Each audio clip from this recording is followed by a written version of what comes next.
site are going to rent out the house for a I while. was just But gonna right now say they're they're gonna cleaning sell it it. out. If they can rent it, that's. Yeah. Rented to. All right, everyone, welcome to the Planning Commission meeting. We're going to go ahead and get started. I'll call the meeting to order and ask you to all please stand for the Pledge of Allegiance. I pledge Allegiance to the flag of the United States of America and to the republic for which it stands, one nation under God, indivisible, with liberty and justice for all. Crystal, if you could help me with the roll call, please. Okay, Tim Aker, Here. Dan Callahan, Here. Mike Hausman, Here. Dan Jasinski, Here. Ed Merrick, Here. Laura Schultz, Here. Robert Weiler, Here. Kent Atwell, Present. Amy Barrows, and Molly Schneider. Thank you very much. Okay, we'll move on to number 4, minutes. I'll move to approve the minutes. I'll second. All in favor say aye. Aye. Opposed? Abstentions? Passes. Did you catch both names on that? Okay. All right, the next item on the agenda is number 5, citizens' comments on consent agenda items only. So we're only going to be making citizens' comments on items 6, A, B, C, D, and E. Next, we'll have a public hearing. The public hearing will have comments as well for just the public hearing. The third opportunity to speak for anything else on the agenda is the general citizens' comments. So I'll be calling people up in 3 different groups: consent agenda, public hearing, everything else on the agenda. Because I see some new faces out here. I want to make sure we know when we're appropriate to speak. And, you know, if you're unclear, just raise your hand, ask a question. I'll make sure you get up here at the right time. I don't want you to get missed, okay? All right, come on up. Items for the consent agenda only.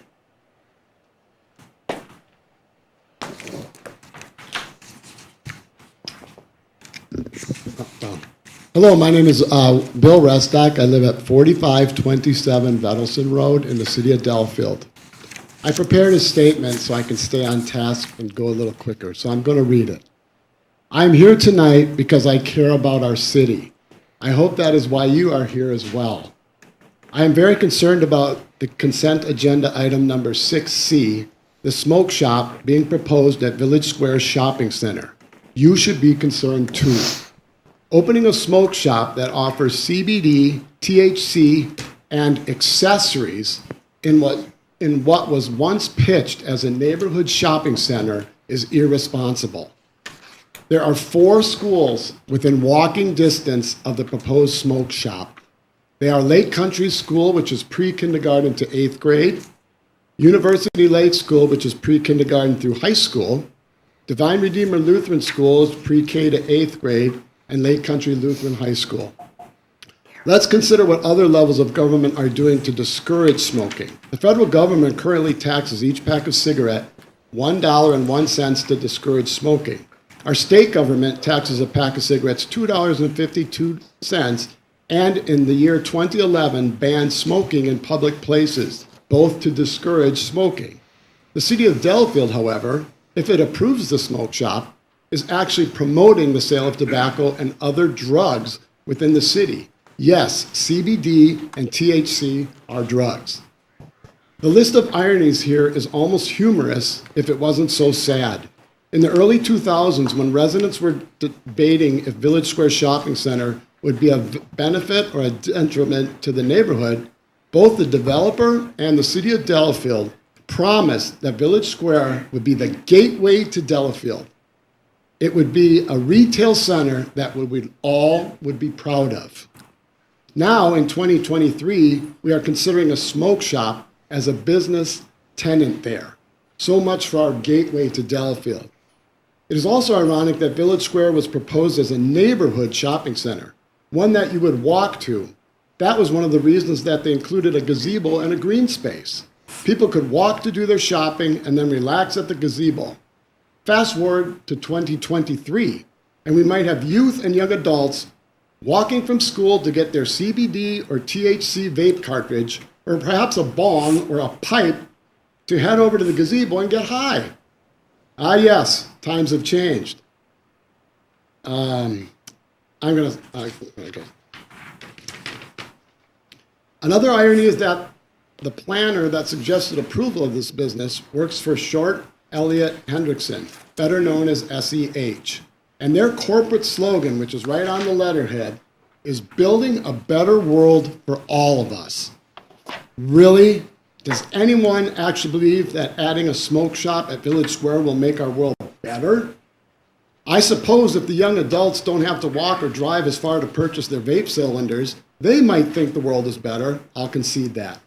Has anyone on this plan commission asked if this smoke shop plans on selling THC products? Has anyone asked if Luxury Smoke sells bongs and pot smoking pipes? May I remind you that pot smoking is still illegal in Wisconsin. Now, here's where it gets pretty good. I did some research. The applicant that is applying tonight for the Luxury Smoke Shop has another location in Berlin, Wisconsin. And I did some research to find out what potentially could be going into my backyard.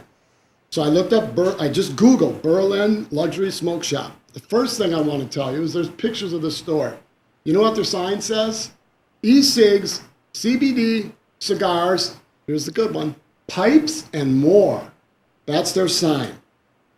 So then I looked at the other pictures of the store. And because it was the internet and the pictures were small, I couldn't make out products exactly. So what I did then is I went to the customer comments. And I will be brief. I'm going to read just a couple customer comments, and you will get a very good idea of what's being sold there. Carly Merrick said, they have a huge variety of disposable vape brands like Elf, Cali Plus, Breeze, tons of other smoking products available. Delta carts, and I'm going to stop here. Delta carts means Delta cartridges. Delta is a brand of THC. So she said, Delta carts, many choices, and lots of other variety of things, like detox drinks. But here's a good one. My biggest thing I wanted to post about, I used the Quick Fix urine for a drug test recently, and they sent it out to a lab for further testing. The whole thing came back crystal clear. Make sure you follow directions to a T if you choose to use a synthetic urine. So, just so you know, the shop that you're considering approving sells synthetic urine to bypass drug tests. I'll be brief. Lena Lou said they seem to always have some sort of sale. Right now it's disposable vapes. I also appreciate the free samples. Great. Then, two more. Jake Arnado actually had a complaint about the store, but you'll figure out why I included it. It said, you can Amazon, meaning shop on Amazon, you can Amazon any cheap paraphernalia they carry for less, and there are other options for tobacco. So he's saying that the paraphernalia at this place is expensive, but the point is they sell paraphernalia. The staff was very chill and helpful. Also a great selection of glass and dispose. Glass means glass pipes, dispose is disposable cartridges. Nice smoke shop with all your vape, glassware, and accessories. And all in my closing then, so the point I was trying to make is I couldn't make out what they sell, so their own customers told me pretty much what they sell. Anything you need to smoke, legal and illegal products in Wisconsin. In my closing, both the Plan Commission and the Common Council have denied other business applications at Village Square. So there is a precedent set. You don't have to accept this business at all. The one I think about was the Tumbleweed Restaurant was denied. Okay, so there are other businesses that have been denied at Village Square. The other thing I want, and I am getting to the end. Gotta wrap it up. Well, yeah, literally last paragraph. Okay, all right, you know what, I'll leave. Well, no, this is important. This is so ironic, because just today, I attended my 10-year-old granddaughter's DARE ceremony. She graduated from DARE. You know what the county sheriff told us? The best thing you can do is guide them and set an example. What kind of example would you be setting if you approve a smoke shop in the city of Delafield? If we really cared about our city, you deny this business altogether. Let our citizens purchase drugs at the pharmacy, not a smoke shop. Please do not pass this business. I beg of you. Thank you. Thank you for your comments. Anyone else like to speak to any items on the consent agenda? Consent agenda. Seeing none, citizens' comments are now closed for the consent agenda, and we will move on to item 6, the consent agenda. Let's pull off C so we can discuss it. Okay.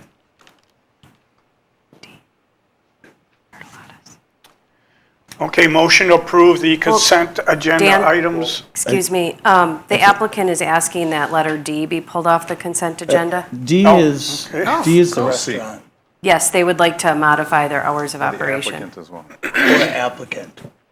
Applicant would like to The pull off applicant D. would like to pull So letter Laura D. wants C, the applicant D would like to be pulled off also. We're approving A, B, and E, right? Yeah, okay. There you go. Motion to approve the consent agenda items A, B, and E. Second. Is there any discussion? Hearing none, all in favor say aye. Aye. Aye. Opposed? Abstentions? Passes. So if you are here and you are A, B, or E, you're approved, and unless you'd like to stay for the rest of the meeting, have a good evening. Okay, let's go, let's do D. Is the applicant here for D? Come on up.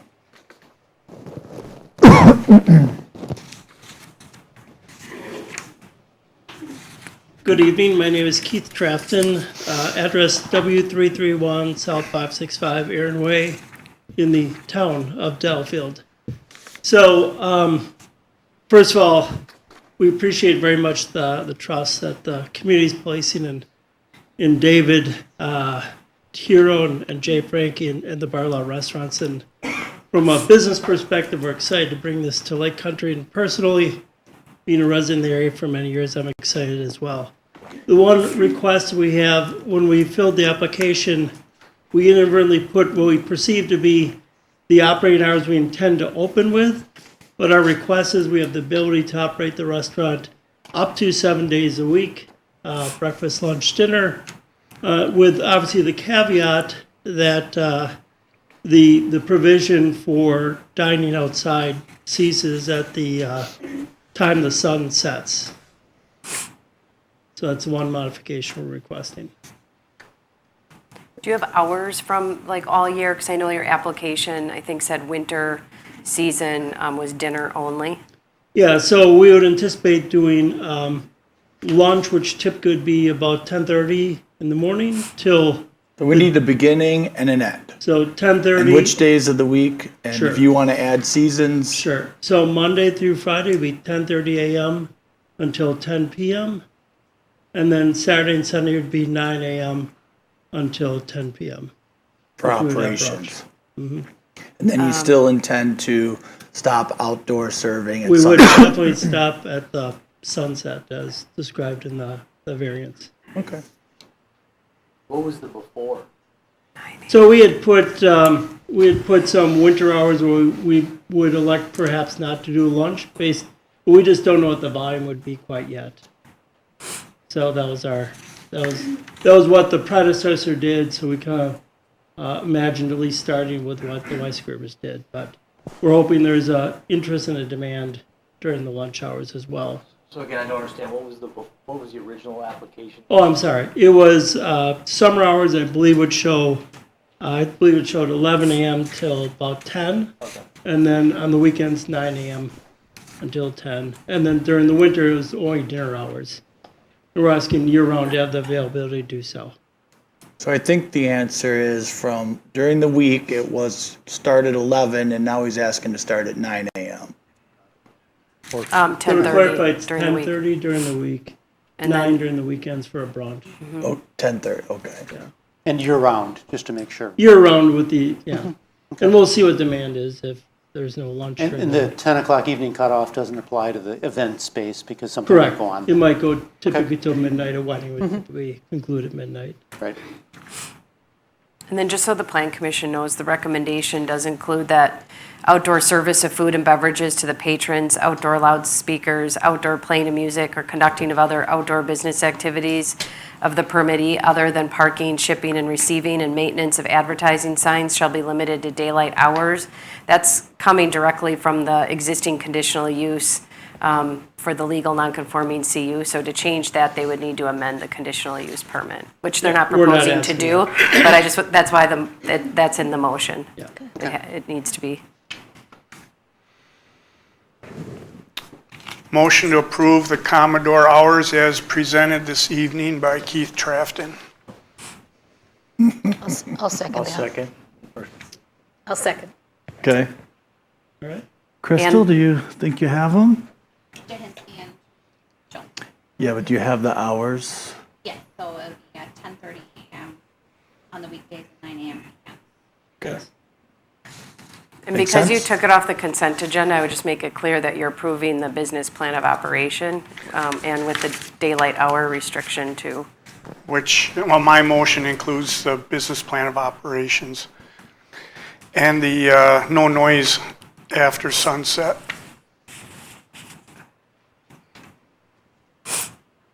Does the second, Agree to that? I believe that's in their motion, Yes. approval as well? Yes. Okay. Oh, sorry.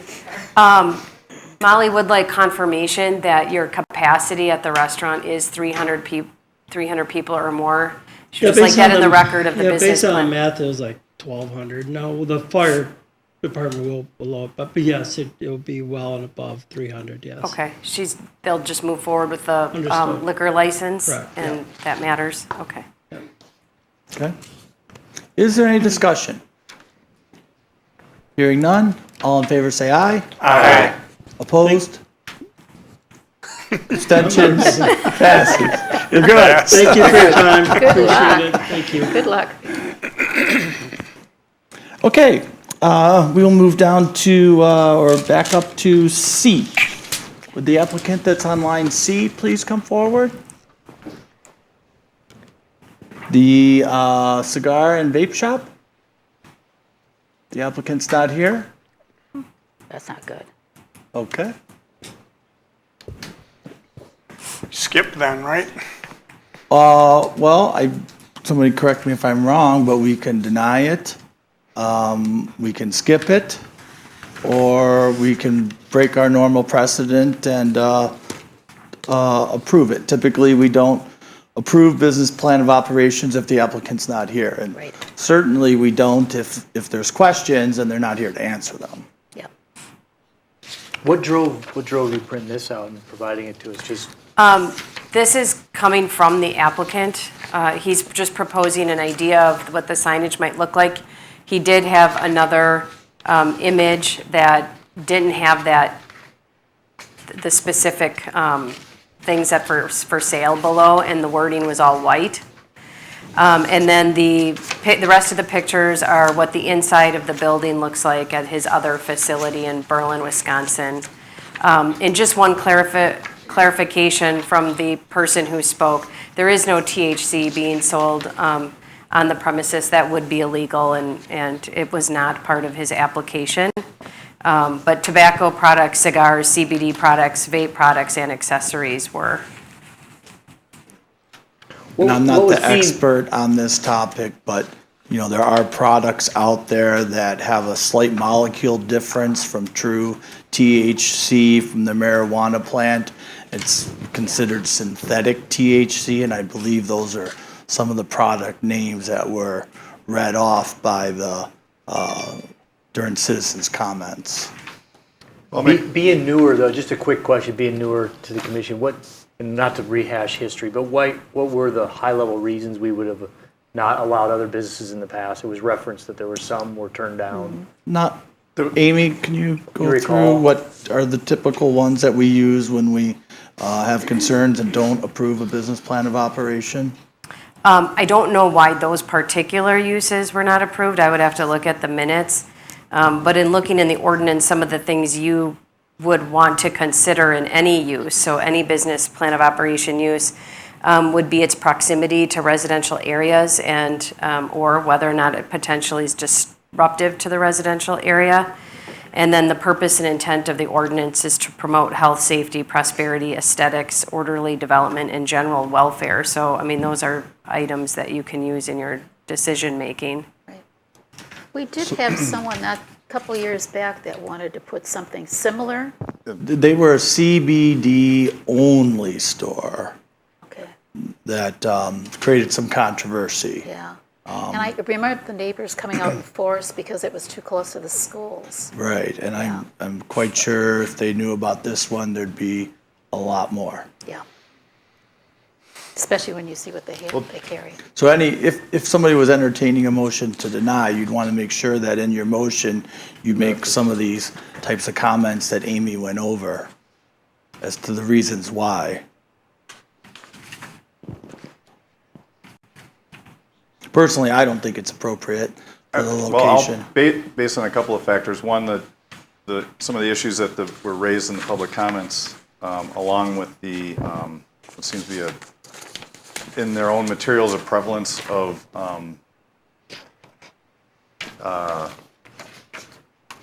smoking accessories that don't seem appropriate or practical for the type of smoking that goes on with tobacco. It looks like it's more of a promotion for illicit drugs, and no presentation whatsoever as far as how they would be accommodating or screening the proximity of youth due to the proximity of the schools, ULS, and the grade school and middle school. And again, the fact that they're not even here to promote their own ability to screen for those types of things to help protect the safety and welfare of the area, and why it would be a practical addition to what has been billed and sold as a neighborhood mall that would serve the best interests of the community, especially those within walking distance. I make a motion to deny this application. I'll second. Is there any discussion? Hearing none, all in favor say aye. Aye. Opposed? Abstentions? Passes. Okay. Kind of reiterate why, or can you not? I have a lot I was thinking about too that I didn't say, but Refer to the minute or refer to the recording, I suppose. you can. I think that would be best if you did. Yeah. Okay, now we're on to the public hearing, 7A, public hearing number 1, topic, conditional use site plan amendment, location 935 Main Street, DLC 07989999002, owner Clearview Home Corporation, applicant Elizabeth Haymond, executive director, matter conditional use site plan amendment to construct an addition, a new meeting hall, a new outbuilding, install new signage, and modify parking associated with an existing senior living facility. Are there any citizen or anybody that would like to speak to this public hearing? Anybody like to speak to this public hearing? Come on up, sir.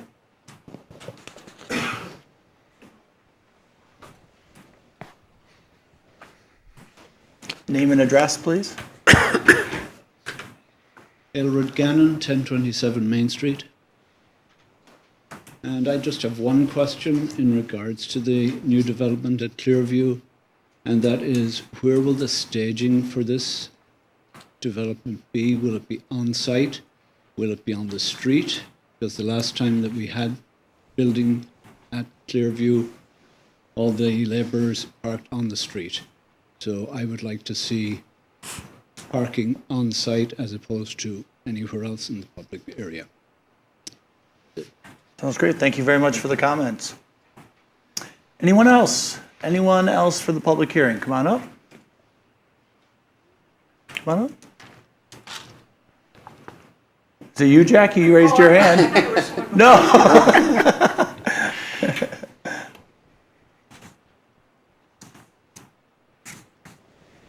Good evening, Jackie Valdi Milstead, 816 Mills Street, right here in Delafield. I'm very excited. I live near Clearview, and I think the plans look wonderful. They have always been good neighbors, and they continue to be good neighbors. My one question in looking at, and I'm no expert, which is why I'm throwing this up to you all, is a question about any sort of retention ponds, and that might be in the future. The tree protection looks great. The maintenance of retention ponds can be a concern in that the water, as it leaches through, can concentrate copper and other metals, and then potentially jeopardize the aquifer. So that's above my pay grade, but it was a concern that a constituent brought to me, and I do have, I may share with a couple of the members, an article from a couple of research, they're from university research teams looking at these things. But overall, I'm very excited to have them continue to be our neighbors. So thank you for your work.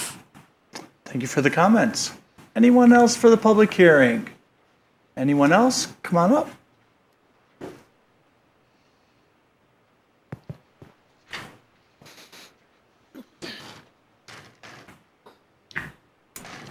I'm Kathy Vera. We live at 1018 Milwaukee Street. And like the previous person, they've been mostly good neighbors, I would say. It's pretty quiet. I have one question and one concern. And because I couldn't see the full report on the website, the City of Delafield website, I wasn't really clear on what was being built or what was being asked. So there's one that shows on Milwaukee Street 3, I guess duplexes, cottages, and then there's one that shows really nice landscaping. Which one are we talking about? Just to answer that very quickly, there's an old version, the new version. The new version gets rid of those 3 duplexes. Oh, okay, great. Okay, so then we're fine with it. The only thing I would say is that a year and a half ago or so, my daughter had a concussion, and her window is right facing the building. And they have a security light on the corner, and when I called and asked if you could tilt the security light or something because it was shining right in her window and she was having trouble sleeping, they said they could not, which was, like, if we're being good neighbors, you could probably tilt a security light just a little bit so it doesn't shine straight in her room. So I would ask that, in the buildings that they're making, that they take in consideration homes in the area and what homes, we'd like to have it dark and not a commercial building light shining right in a bedroom. That would be that may seem silly, but it was very important in her healing. Sounds good. Okay. Thank you for your comments. Anyone else? Anyone else for the public hearing? Going once, going twice. Okay, public hearing's now closed. All right, we're going to move on to 8, citizens' comments on items other than the public hearing. So that's anything else that's on the agenda or frankly off. Who would like to go first? Come on up, sir.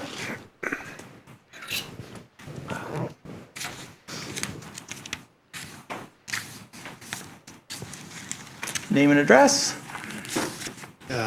Adam Ramey, 4600 North Sawyer Road. R-A-M-M-E. I got a copy of my letter for the record. Do I have to read the whole thing, or can I summarize Well, you don't have to read anything. We try to keep you to 3 minutes. I'll let you go to about 5, so hopefully you can stay in that time frame. Okay. I received a letter from the City of Delafield dated January 10th. The letter requested comments and concerns as early as possible, which is why I'm here. I support the ability of the owner of any adjacent property to me to develop his property as he sees fit. I don't think it's fair to the neighbors to drastically change the rules. Obviously, the change that's being proposed tonight would have a significant impact on neighboring property values. I got 3 primary concerns. The existing 3-acre lot size fits well with the neighboring zoning of 5-acre lots. It would seem that a transition or a buffer, if you're going to go from 5-acre to quarter-acre lots, is what I see a lot of other places. Another concern for my personal property is going to be trespassing. Without seeing a proposed development, it's impossible to determine how many people are going to be proposed behind me. I believe it's reasonable to assume up to 800 people could be living there based on the information provided.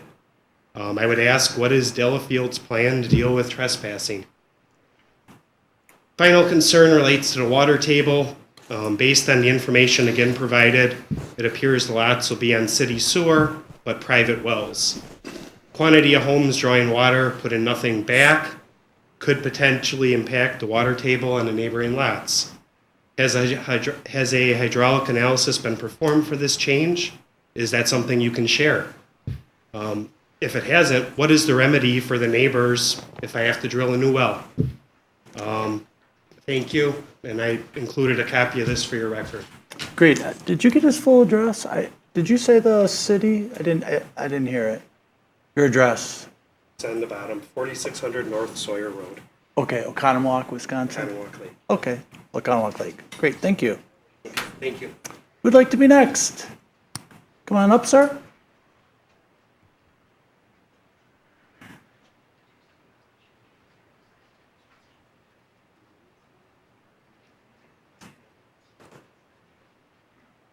Good evening. Jason Janisek. I'm the village administrator and police chief for the village of Conomowoc Lake. And do you want my work address or my home address? Either works. 103 Mirror Valley Road, Delafield, Wisconsin. I'm not sure if you received the letter that I dropped off on Monday, but I'll read the letter so it goes into a record. The letter is addressed or dated January 25th and addressed to Mayor Atwell, city council members, and plan commission members. It's in reference to the Bradley Binkowski consideration of an amendment to the land use from the agricultural designation to the medium-density residential designation up to 4 unit acres on property located north of Neshota Road and northwest of the Hawthorne Farm Phase 1 development. Delafield DEL CO 0742990 and DEL CO 0577980. Thank you for informing the Village of Conomowoc Lake of the upcoming discussion that will take place in the City of Delafield Plan Commission meeting on January 25th, 2023, regarding a proposal to amend the land use map in the City of Delafield for lands located north of Neshota Road and south of Highway 16, approximately 1/4 mile east of County Highway P, Sawyer Road. Your letter further indicates that the city would like to hear comments and concerns as early as possible in the process. The Village of Conomowoc Lake Board has directed that I write to express its concerns regarding the amendment of the land use plan to allow the lands to be developed at a residential density of up to 4 units per acre, which would be consistent with medium density residential land use designation on the City of Delafield's land use plan map. As your letter indicated, the subject properties adjoin the municipal border of the Village of Conomowoc Lake, but more importantly, the subject properties adjoin a 56-acre parcel containing a very active shooting range used by approximately 20 community police departments, including the City of Delafield Police Department and the critical incident team or tactical unit they're a member of. This outdoor gun range has been in existence for many years for use by all types of firearms, including rifles and pistols, and there are no plans to discontinue the use. There is no way that a development of this proposed density, no matter how carefully planned, can address the issues of an outdoor shooting range, as the city is well aware. The noise and safety concerns will always be a major problem. Development will only encourage trespass to the village lands if the development is to occur, especially at the proposed density.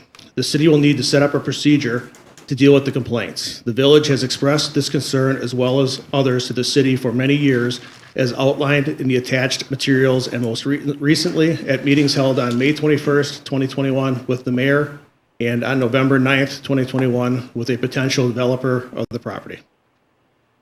Although the property is not being rezoned at this time and there apparently is no actual proposed development, it is still important for the Common Council and Plan Commission to be aware of the Village of Conomowoc Lake's long-standing opposition of any access through the village to County Highway P other than as a farm access. The City of Delafield has consistently recognized that approvals would need to be obtained from the village before any such access can occur. At the recent meeting with the mayor, he acknowledged to the village officials that he understood that the village is never going to allow an access to County Highway P.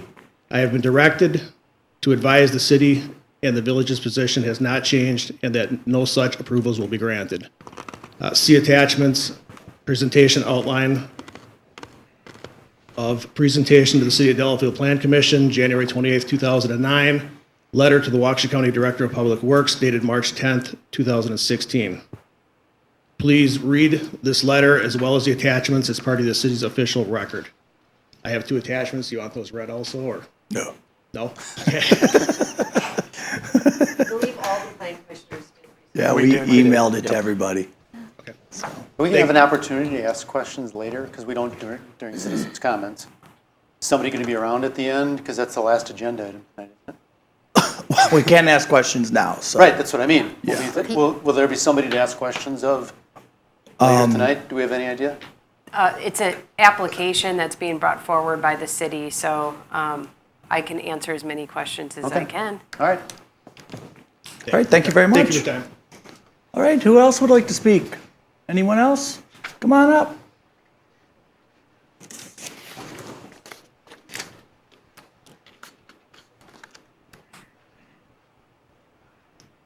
Well, I gotta get this right here. My name's Linda Ramey. My address is North 51, West 34316 Enchanted Court.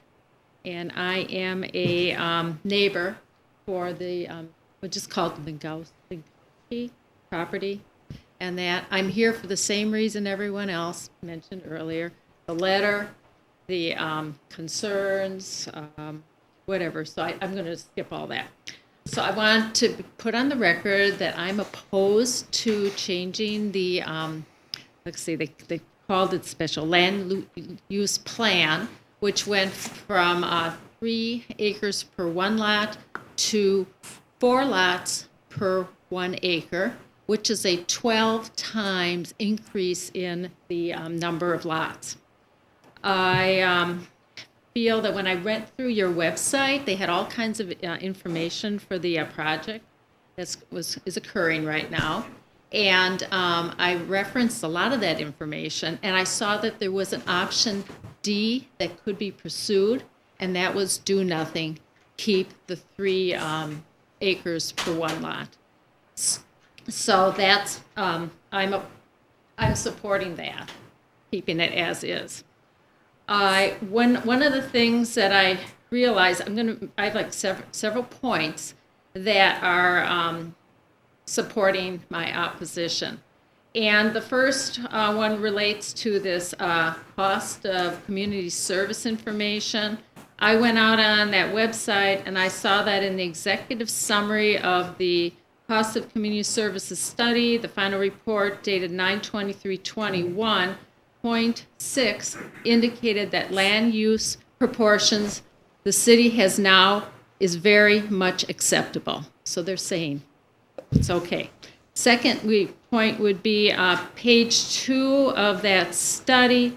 There is a statement here from other information, other studies like this, and they say owners of farms, forests, and open lands pay more in local tax revenues than it costs local government to provide public services. Residential land uses, in contrast, are on average a net loss when tax revenues are compared to the cost of public services provided and are a drain on the taxing unit's budget. So considering a 12-fold, you're talking about problems financially. In addition, Appendix D talked about the ratios for the village, the city of Delafield for 2021, and the manufacturing categories and agriculture, which showed no shortfalls, while the commercial and residential did show shortfalls. So I feel that amending as being proposed with the increased density would only drain your budget. The second statement I'd like to talk about is your mission statement. I was really excited to see a mission statement for your project. I like to read the statement because it is so key to what's going on here.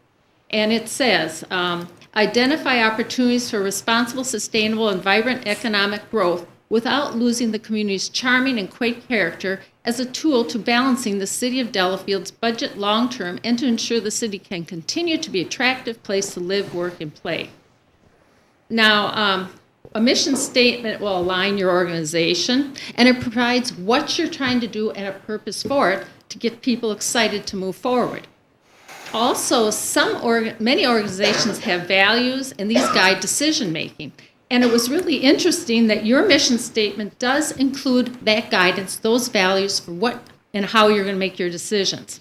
And your values and decision-making criteria are sustainability, responsibility, vibrant growth, without losing community charm, quaint character, continue to be an attractive place to live, work, and play. Sustainable development is something that really powerful in your statement. It is just fantastic here. And what you're saying, though, is the city of Delafield is telling the community that Delafield will develop using the present resources, and they will not be decreased for the standard of living for the future. They're also telling people that you're going to pursue a slower economic development pace by emphasizing maintaining existing and future resources and by minimizing the impact on the environment. Well, I looked up and I saw this interesting headlines. July 2nd, 22, Delafield residents respond to 2 subdivision proposals, and they're concerned about density. They're concerned about traffic and character. And then there was another one on August 15th, and there was, let's see, it says they're meeting over a controversial housing development pitch, and again, the same type of things was being said. So your mission statement and the survey analysis provided on your website just seem to be a little disjoint if you would approve this proposal of this 12 times the number of people. Density comparisons. Sometimes I don't understand numbers, like 12 times. What does that really mean? So I wanted to make it real to me and to you.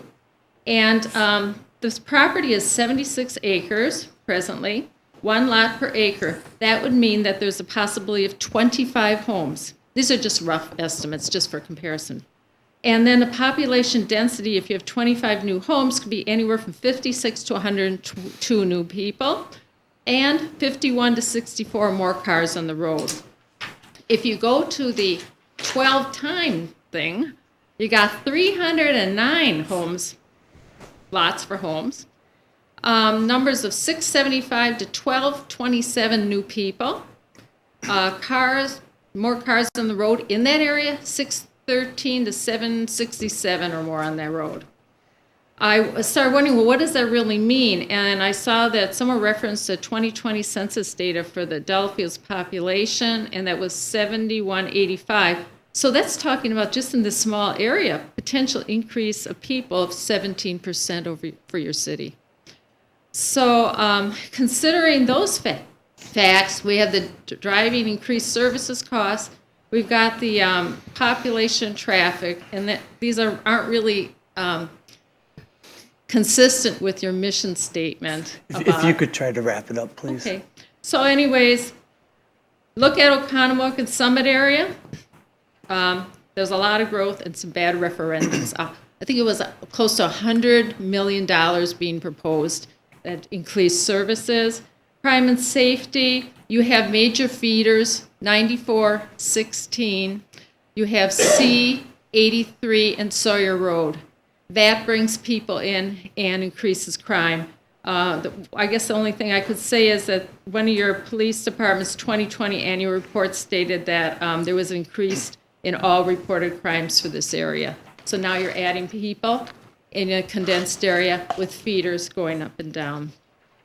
And then the economic thing, we got the water, groundwater levels, loss of land being farmed, impact on the wildlife displacement. Right now, this winter, I had 17 deer in my yard at one time. Where are they all going to go? They hang out in those fields. And then that causes safety issues, and, we got coyotes too, and eagle, and raccoons. So they have to go somewhere, and they're going to go into the areas. People are going to hit them. Noise pollution is a problem that I've been experiencing off 16. It's getting pretty noisy. Now we're adding potentially 600 or so cars. So I feel that you're not being consistent with your mission statement of caring about sustainability, caring about the quaintness, caring about the safety of the area. You have to go with not approving this, but just keeping as is. Thank you. Great, thank you. What municipality do you live in? What city or village? We live in the town of Oconomowoc, but we're property neighbors. Okay, town of Oconomowoc. Yes. Okay, great, thank you. Did you want a copy? Anyone else? Anyone else? Come on up. See, you don't put the. So, did you get that one? Good evening. My name is Lynn Schwab, and my address is 34217 Neshota Road, Neshota, Wisconsin. I will be brief. I concur with all the previous statements. I represent the Schwab family farm regarding the same proposal for changing the land use plan for the lands north of Neshota Road and south of Highway 16 and a quarter mile east of Highway P, creating a residential density up to 4 units per acre. I understand that that would be the maximum density, and the density could be less. The Schwab family farm has been in our family since 1852. There are members of the 5th, 6th, and 7th generations living in the 4 homes on the property today. It's a 150-acre farm, and we are hoping to sell 4 lots on Sawyer Road that are 7 to 9 acres. That will be 8 lots total on 150 acres, which is a pretty low density, and we're thankful that we can keep that density. So consequently, we do not agree with changing the density of the property we're talking about. We feel like the city of Delafield has done an excellent job in that part of the county, that part of the city, Mission Road, the Hawthorne Farms development with low densities and a lot of land in conservation easement. Mary Schwab Cullen has put about 7 acres of her share of our property in conservation easement with tall pines, and that they're recreating a native prairie there. So the land and the property is very important to us. We feel like because the city has done such an excellent job, and since none of the houses would go out onto Sawyer Road, apparently, all of that traffic would go out onto Nashotah Road by the Hawthorne Farms development. I think that would be very detrimental in terms of the traffic, detrimental to people walking and biking on Nashotah Road. It would lower everybody's property values, and it would also affect people other quality of life issues, and it just doesn't fit with the rest of the city of Delafield's development.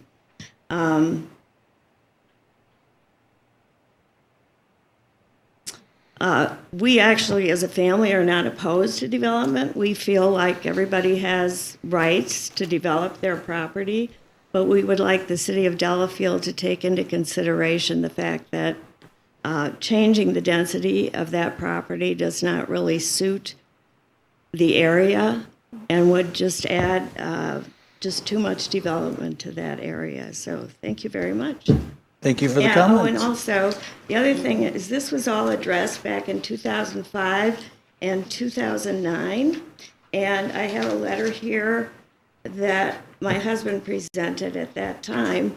And at that time, the Planning Commission decided not to change the density of this property.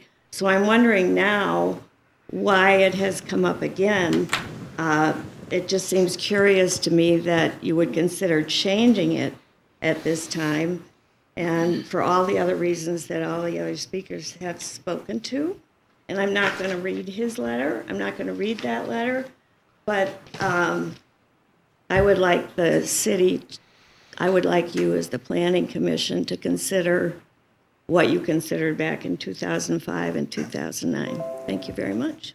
Great, thank you very much for your I can comments. leave this letter. You sure can. I think Tim has a copy also. Yep, Do I just leave wanna it? leave it with the clerk. Yes, please. Leave it with the clerk. Okay. Do we have another person that would like to speak? Come on up, sir. Ma'am?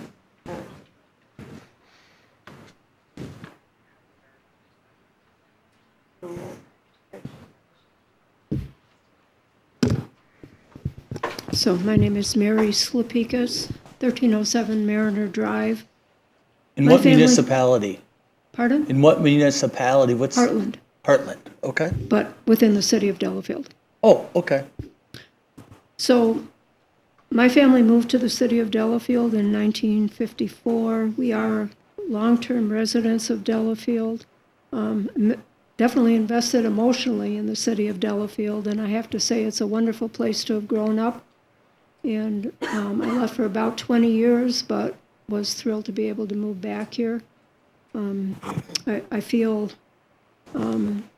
the changes in Delafield from the time when I was growing up here as a child, where it was just a kind of a sleepy little village, to what has transpired over the years, has shown responsibility on the part of the city officials and their development objectives. My dad was involved in the incorporation of the city of Delafield. He actually ran for mayor at one point. And so he was invested in the community. And I feel that that was part of his motivation in purchasing this land, so that he would perhaps have some control over what would happen to it in the future. Our family has waited 40 plus years to be able to realize an opportunity to move forward. So I'm very supportive of the recommendation of the Economic Development Focus Group for the change in the zoning amendment. I felt for a long time that affordable housing is needed in Delafield. As things have become more and more upscale over the years, it certainly has prohibited a lot of people from living here and being able to enjoy this community as I have. So I think this is an ideal property because of its location.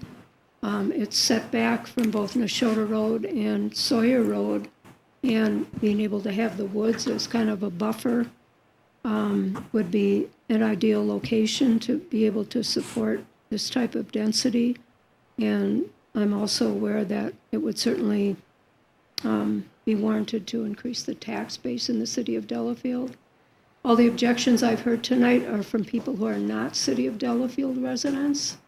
So, of course, their interest is not in being able to support the tax base. But that's one of our struggles, is to be able to even stay here because of the increase in taxes over the many years that we've lived here. So I also wanted to say that I appreciate the city services that have been afforded us at this point. And I understand that if that tax base isn't maintained, that we'll eventually have to cut back on many of those city services.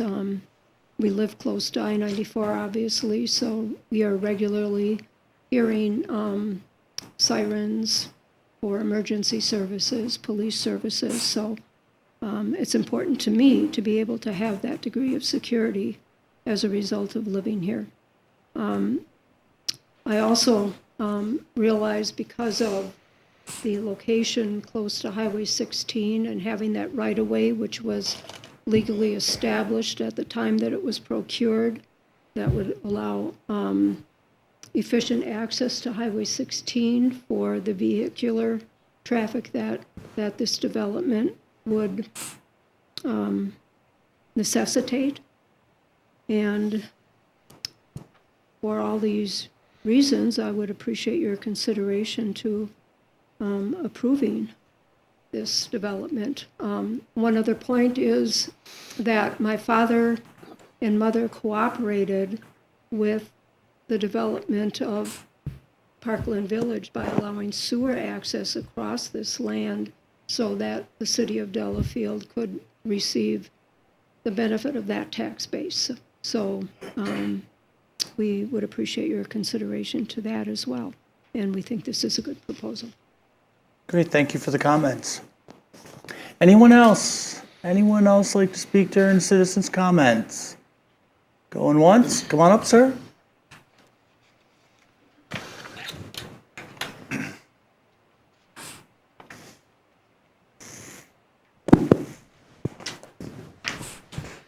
Good evening. My name is Brad Binkowski. I live in the city of Madison, 611 Farwell Drive. I'm the owner of the property in question. I want to say 3 or 4 things. You know, one is, this is a city-initiated change. We aren't before you tonight with a development proposal.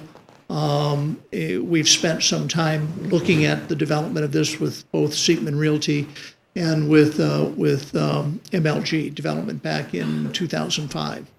But we aren't here advocating for this. We're here responding to a city initiative.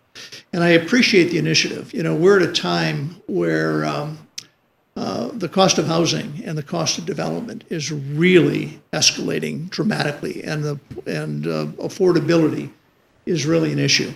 I would tell you that the current 3-acre zoning on a Seward lot makes the development of that parcel impossible. It just simply, you know, is economically infeasible and can't happen. You know, I understand that there might need to be a community well or individual wells to serve the development that happens. But city sewer, I believe, is an absolute requirement. The, you know, neighbors all of whom I heard, you know, living in the village of Oconomowoc Lake, not in the city of Delafield, really didn't serve on the Economic Development Focus Committee. I presume that the committee, you know, considered what was in the best interests of the citizens of Delafield.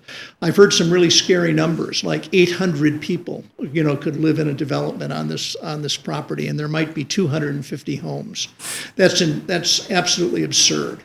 You know, the road layouts that have been looked at by both Seatman and our prior development show that there might be 40 to 50 quarter-acre lots, because a significant portion of the property is going to be set aside for, you know, either a conservation easement or as permanent open space.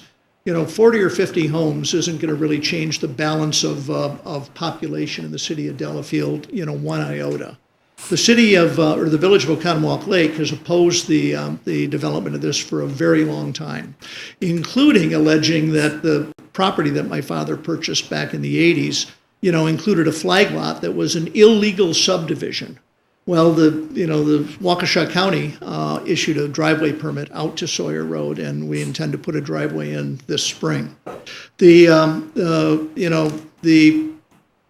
I think that when I look at the tax base that's generated by that property right now, I think we pay under $3,000 a year in real estate taxes.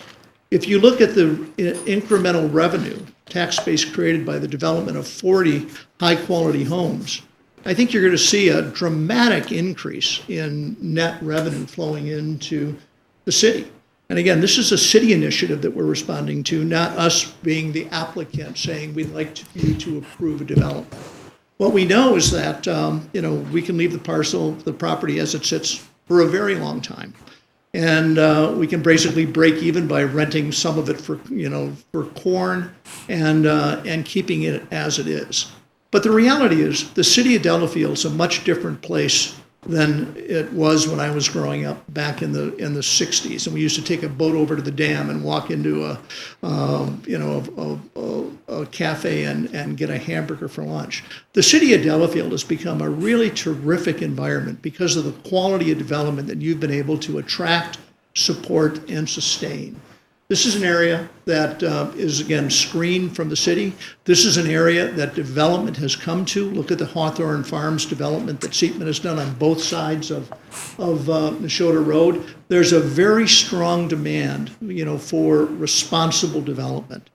And frankly, we think it's in the best interest of the city. We support the Economic Development Focus Group's interest and would look forward at some point in the future to trying to implement a development that would improve the quality of life.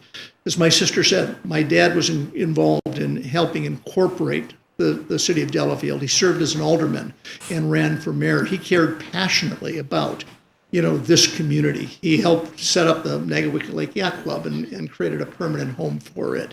You know, our interest is to continue to support the appropriate high-quality development in the city. 3-acre lot development will never occur on this property. If the village of Oconomowoc Lake wants to stymie development, let them buy the property and make it a conservation easement permanently. My interest is in trying to realize a potential use of that property that would enhance the city long-term. We support the Economic Development Focus Group's recommendations and would look forward to, at some point in the future, working with the city of Delafield to make it a very high-quality and successful development if you deem it's in the best interest of the city to make the zoning change or land use recommendation change. Great, thank you very much for the comments. Thank you. Is there anyone else? Anyone else for citizens' comments? Going once, going twice. Citizens' comments are now closed. Okay, we are going to move on to 9A. DELC 07989999002, 935 Main Street, owner Clearview Home Corporation, applicant Elizabeth Hammond. Applicant seeks approval of a conditional use site plan amendment and permanent signage to construct an addition, a new meeting hall, a new outbuilding, install new signage, and modify parking associated with an existing senior living facility. Amy, you want to kick us off? Okay. So the applicants were here a few months ago.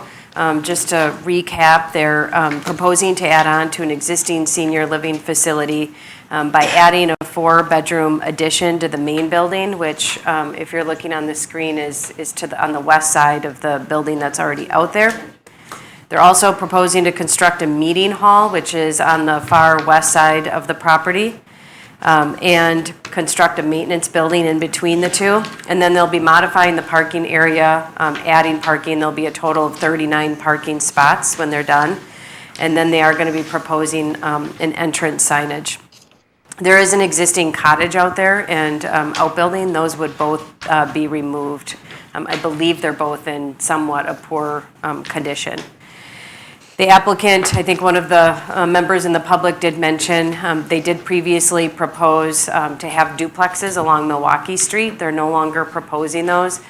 There were some stormwater challenges on site, and as you can see on this plan, this main stormwater facility is now proposed close to Milwaukee Street. So if they do follow through with this plan, it will restrict their ability to develop the duplexes in the future without reconfiguring their stormwater at that time.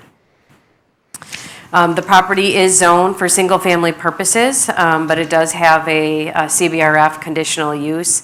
And then in 2018, the conditional use was amended to allow redevelopment and improvement of the CBRF.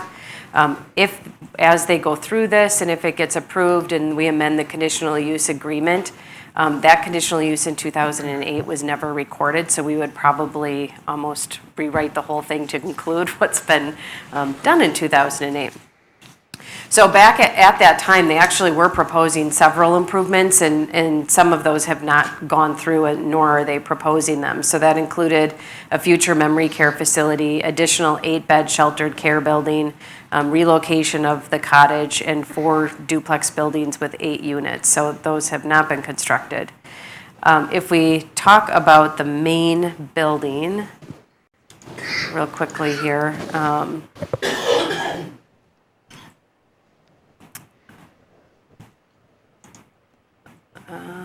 Hold on a second.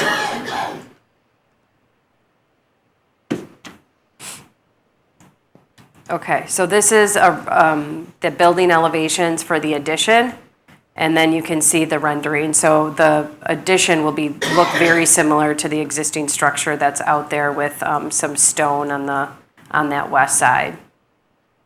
And then they will have a like patio type outdoor feature on the west side of that addition as well.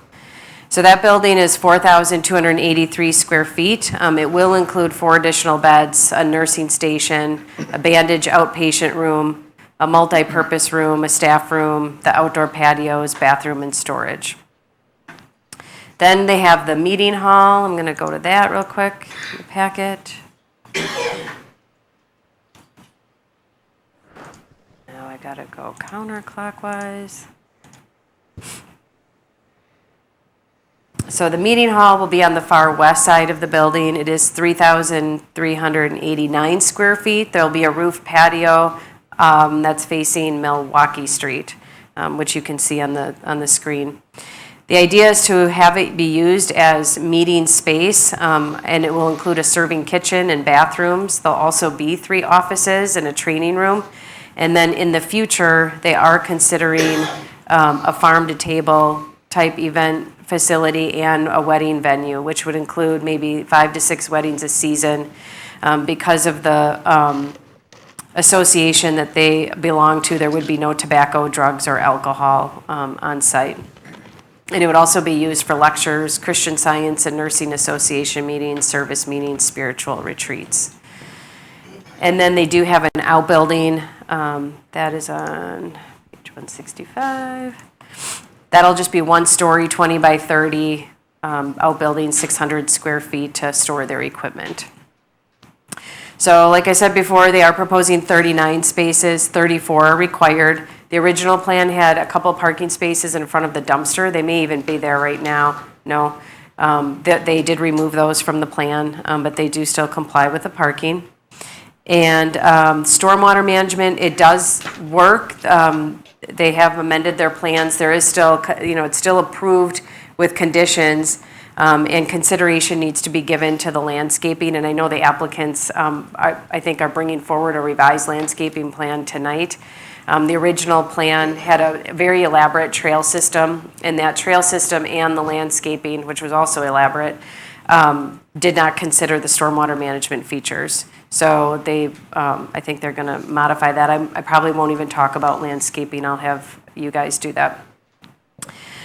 So the engineers will have to review the landscaping and trail plan to make sure that the stormwater facilities still work. And then, they just point out that the applicants need to be aware that the way that they're proposing their stormwater facilities will impact the ability to put in those duplexes in the future. Again, tree mitigation, I'll let them touch on that. They were going to be proposing as many trees as they are removing. They are going to be removing a substantial amount of trees out there. But when you look at the plan, you'll see that they're proposing substantial plantings. And then lighting, they're proposing 4 new pole lights. They'll be 12 feet tall in the parking lot area. And then they will have wall-mounted lights on the south side of the maintenance building. They'll be gooseneck style and a bronze finish. The pole lights will also be in a bronze finish. I think on the plans it's in a silver color, but it'll be bronze. And then there will be wall-mounted lights on the meeting hall and the main building. Those I can show you those lights. They're just really simple lights that kind of stick out, and they're downcasted and will be bronze in color again. And then just 2 little spotlights that will illuminate the freestanding sign. So the sign itself will not be illuminated, but these 2 small lights will be. Speaking of the sign, so they are proposing an entrance sign. They did have some entrance and exit or private drive signs out there. Those are removed or going to be removed, right? So in place of that, they are proposing this sign that will be 5 feet tall. It's 20 square feet. It'll be on cedar posts, and it is 10.9 feet from the right-of-way of the road. Your road setback is 50 feet, and so anything closer than 50 feet does require your approval. So just know that when you approve this use, if you do, that you're approving a reduction in road setback as part of it. Is there anything else? I think I'll let the applicants go ahead and maybe touch on the landscaping, if you don't mind, and any tree mitigation requirements. I have copies. Do you want me to? Please, that would be helpful. So, as of right now, Rob Davey, Lake Country Engineering, 970 South Silver Lake Street, Economowoc, Wisconsin, 53066. I'm the engineer for the site. I've been working very closely with Brian Peel since our December 28th submittal, and we've gone back and forth a little bit, and we do have an approved stormwater management plan and civil construction plans, with the caveat that the landscaping plan generally conforms to the civil engineering plans. With that being said, the path system was one of the major concerns that I had with Brian.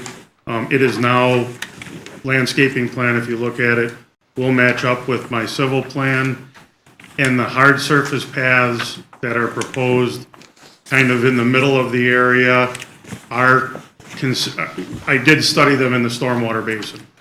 I had not had enough time to actually design the paths, so sometime in the near future when they decide to put them in, I will actually have to design them to make sure they're compliant. The paths that show up in the woods are going to be natural bark, pervious paths, so that we really don't change the significance of that, what I'm calling the wooded area to the west and north. What else would I say? Do you have, Rob, do you have the paths that will be, so you have some paths that will be bark mulch and some that will be pavement? Yes. Are they? If you look at my sheet, Separated? C 2.1, they kind of stand out in dashed lines. The lighter colored dashed lines that run through the inside the trees, those are going to be all bark mulch. The heavier dashed lines that run around the pond to the north and connect the two buildings, those are going to be a hard surface. I'm assuming asphalt at this time. We haven't really gotten that much design done, but those darker line paths fall within the drainage area of that north middle pond. And I did study them, and they are included in the stormwater design. So if we start building and the paths haven't been approved, we could put them in towards the end and not modify the basin at all. I wanted to make sure we were covered in that basin for those.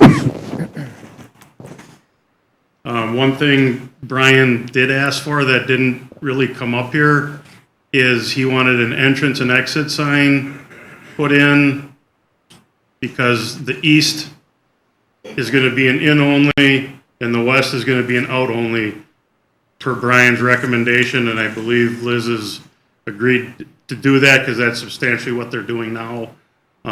We may have to come in with the design of those two signs that show up exit only, entrance only type thing. That was just done in the last 3 days, so it was hard to get that one considered. The one comment I did note on the staging area, and people were on Milwaukee Street. We do have the two, I'm going to call them larger parking areas, and in the construction sequence, those are to be graded and stoned prior to the buildings being built. That's to give VJS a better area for staging, for their contractors to park, to put all their stuff so that there's room and they're not congesting Milwaukee Street or Main Street. For the tree mitigation, the plan back in September showed us taking out 650 some inch diameters of trees. We went through a major rehab, squishing everything down, moving it to the east, taking the duplex buildings out, putting the basin where we're not taking trees out. So right now, we're currently taking out, I want to say 213 and some change inch trees. And per the latest landscape plan, we're putting back in 258 inch diameters. So we're putting more in than we're taking out. So that should alleviate the concern for the tree mitigation. Again, it's all got to be reviewed and approved, but that was one of the main things that we were looking at with this latest revision, is to save some of that natural beauty of the trees that are out there and not take so many out. How many inches are you removing? 213.5, 214, let's say. It's on the first sheet and the second sheet of my plan. The second sheet shows the tree inventory plan, and it's got two different colors. The lines in blue, those were taken out in the previous 2018 development. The ones in red are to be taken out now, and we have 213.4 inch diameters of trees coming out.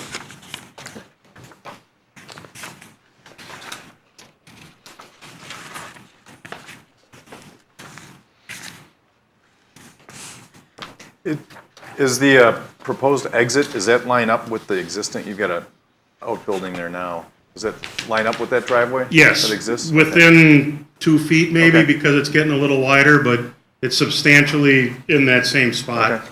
I really didn't want to change that too much. You know, before we had a big squiggle in the driveway to come out there. Now we straightened it out a little bit, but it's still offset a little. I really wanted to make that driveway be the same that it was.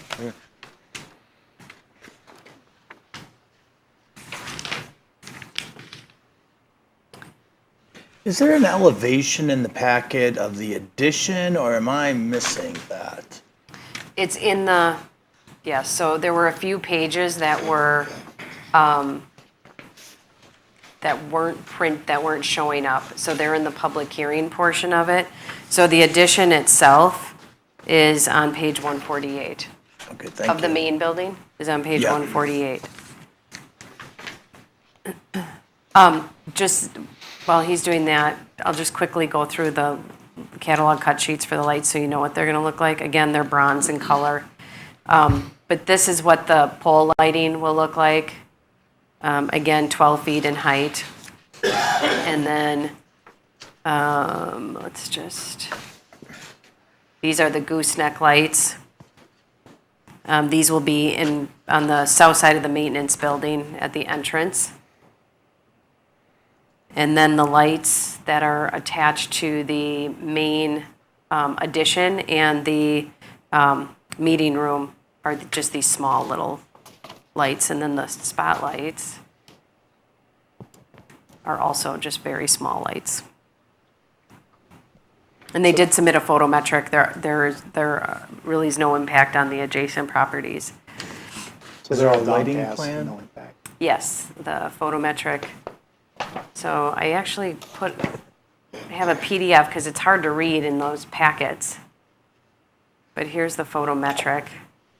They didn't even, the north side goes to 0 before you would get anywhere close to a lot line. You're at 0.1, 0.2 foot candles on the east lot line. And then the south is the right of way. There's 0.1 to 0. And then on the west side, there's a little bit more concentrated from the poles. It gets to like 0.2, and then it zeroes out before you would get close to the west lot line. So the lighting complies with the ordinance.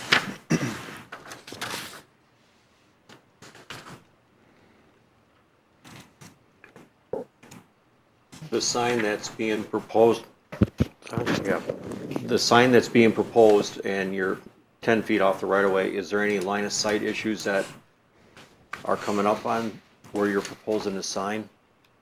None that I know of, no. It actually drops down a little bit, so Milwaukee Street shouldn't have any impact. And the sign or Main Street, sorry, my north and south is bad today. And the sign is in the middle of our entrances. So coming in and going out, you should have, there'll be plenty of sight distance both directions. Okay. So it won't impact that. Okay.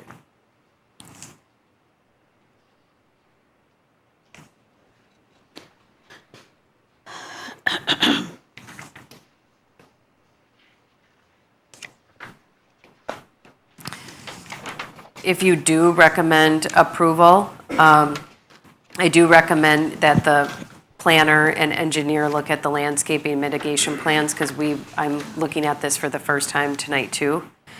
So a stormwater and erosion control permit shall be issued and all conditions met.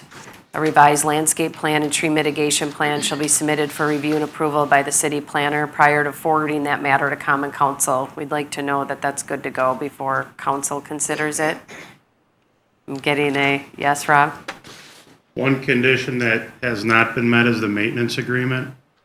And I'm still in limbo with the city as to what the status is of the original one done 3 years ago and how to do the new one if there's one already on the property. So the couple things with that, the stormwater maintenance agreement can follow the conditional use approval. I'm going to say that it probably was not recorded because the conditional use was not recorded. So it's actually easier and smoother to write a fresh one.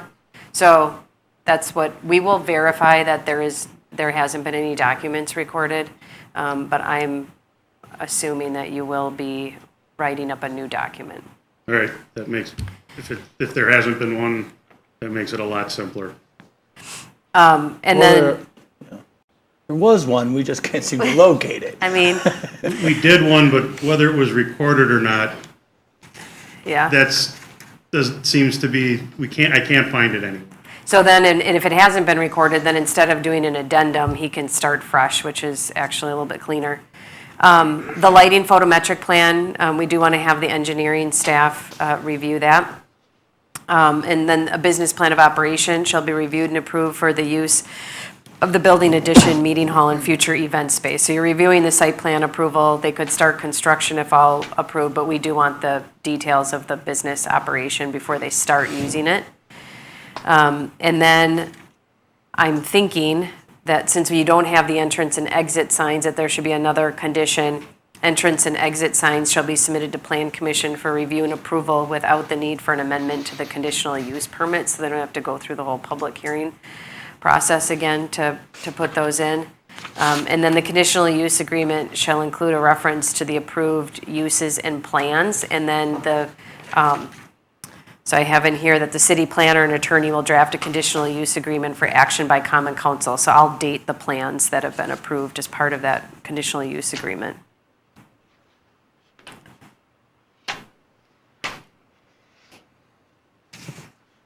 And the way this motion is written, if you recommend approval, is that it does not go to council until the landscaping and mitigation plan have been approved by the planner and engineer.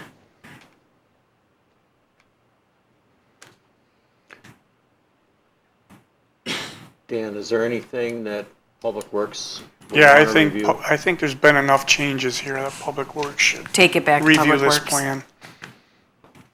So that would be, Dan, next Wednesday? If you can make that, that's our next meeting. Have to. Otherwise, it would be the following month, No, Wednesday at 6:30. I'm gonna be in the Dells at a conference. That's the first? Yeah, Yeah, I'm not gonna be here. So then it would- Can Chris make it, or do you want the engineer there? no, that's fine, it doesn't have to be you, Okay, just someone who can answer questions. can you make it, Chris? I don't see a whole lot of changes done that are gonna affect Public Works, other than maybe that sewer lateral, entrance signs. We're really not changing a whole lot off-site. Yeah, and he's good with that, the stormwater, to Yeah, look yeah. at that. So you sent Brian the revised stormwater management He's plans got that it. He go with the approved new it. That trail? was done 3 or 4 days ago. Okay, The letter he sent out Friday, maybe, has all the plans approved, all the new stuff in it. And I believe you were copied with that. okay. I sent it out Thursday. So I know you and Brian were, and Tom should have the revised set of plans and stormwater plan. Okay. If you'd like me to email it again, I can. No, I'm just making sure so it's ready to go to Public Works, so that he can provide his comments to Public Works. Oh, for Public Works. So-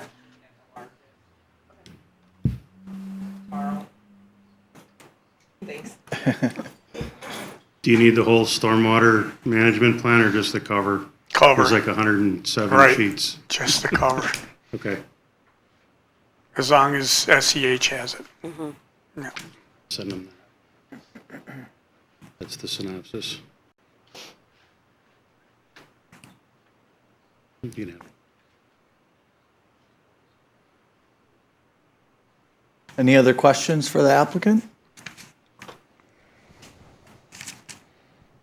Can you fix the light on the side for the young gal? I think it's a moot point at this point, but Could you promise to? it's built from what you guys approved, so Yeah. I don't have a maintenance person, so, but If I bring over a ladder, can I adjust it? Yes. He will. I mean, it's facing down anyway, so I don't know if it's gonna make a difference, but. All right, anybody prepared for a motion here? Regarding the Clearview conditional use site amendment, I recommend approval to Common Council after final landscape and tree mitigation plans have been submitted for review and approval by the city planner, and subject to the city planner and attorney drafting a conditional use agreement for action by Common Council. The approval is subject to the following conditions listed in the city planner report, with the addition of the approval of entrance and exit signs, and also forwarding these items to the Public Works Committee for review. I'll second.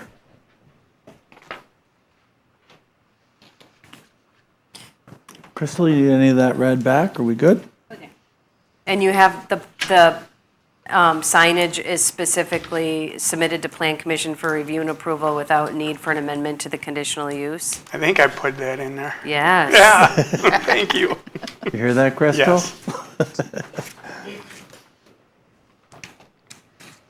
And the second heard that too? Oh, yeah, that's exactly how I heard it. Okay.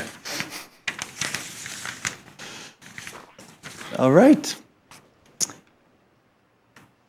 Any other discussion? Hearing none, all in favor say aye. Aye. Opposed? Abstention? Passes. Thank you very much. Thank you. Kent, just so you know, the last name is Harned. Harned. If you put an R and an N together, it makes an M, which is, so that's why he said Harmed. I have cataract surgery tomorrow No, too. don't worry about it. So it's not the only excuse I have or reason, but I'll be losing that one hopefully quick here. Okay, we'll move on to 9B, DLC 0798001, 600 Milwaukee Street. Owner DMK Investment LLC, applicant Matt Kowalski. Applicant requests approval of modified permanent signage for Kowalski Kitchen and Bath.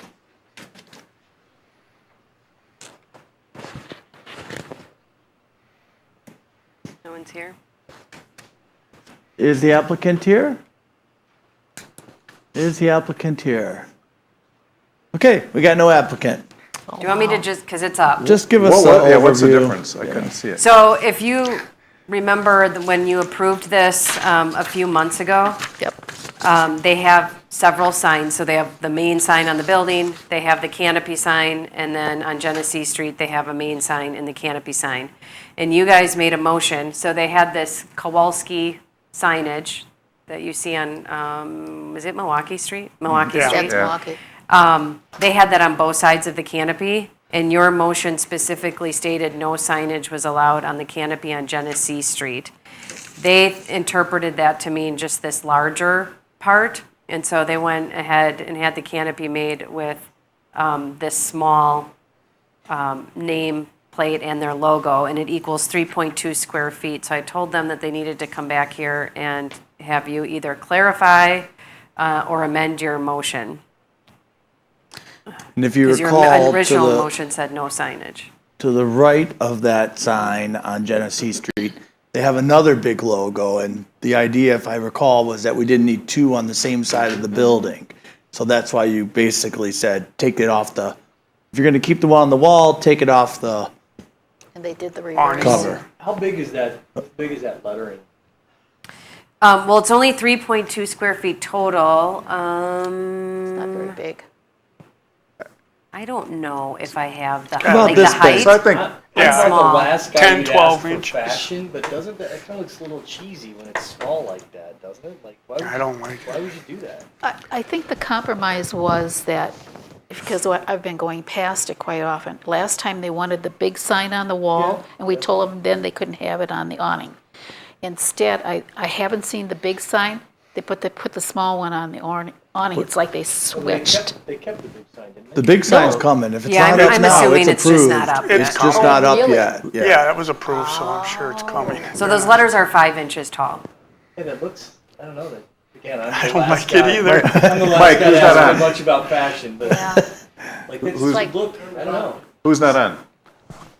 You're not Oh, on. I'm not on? yeah. I don't remember the one on Moavi Street above the one on the edge of the awning.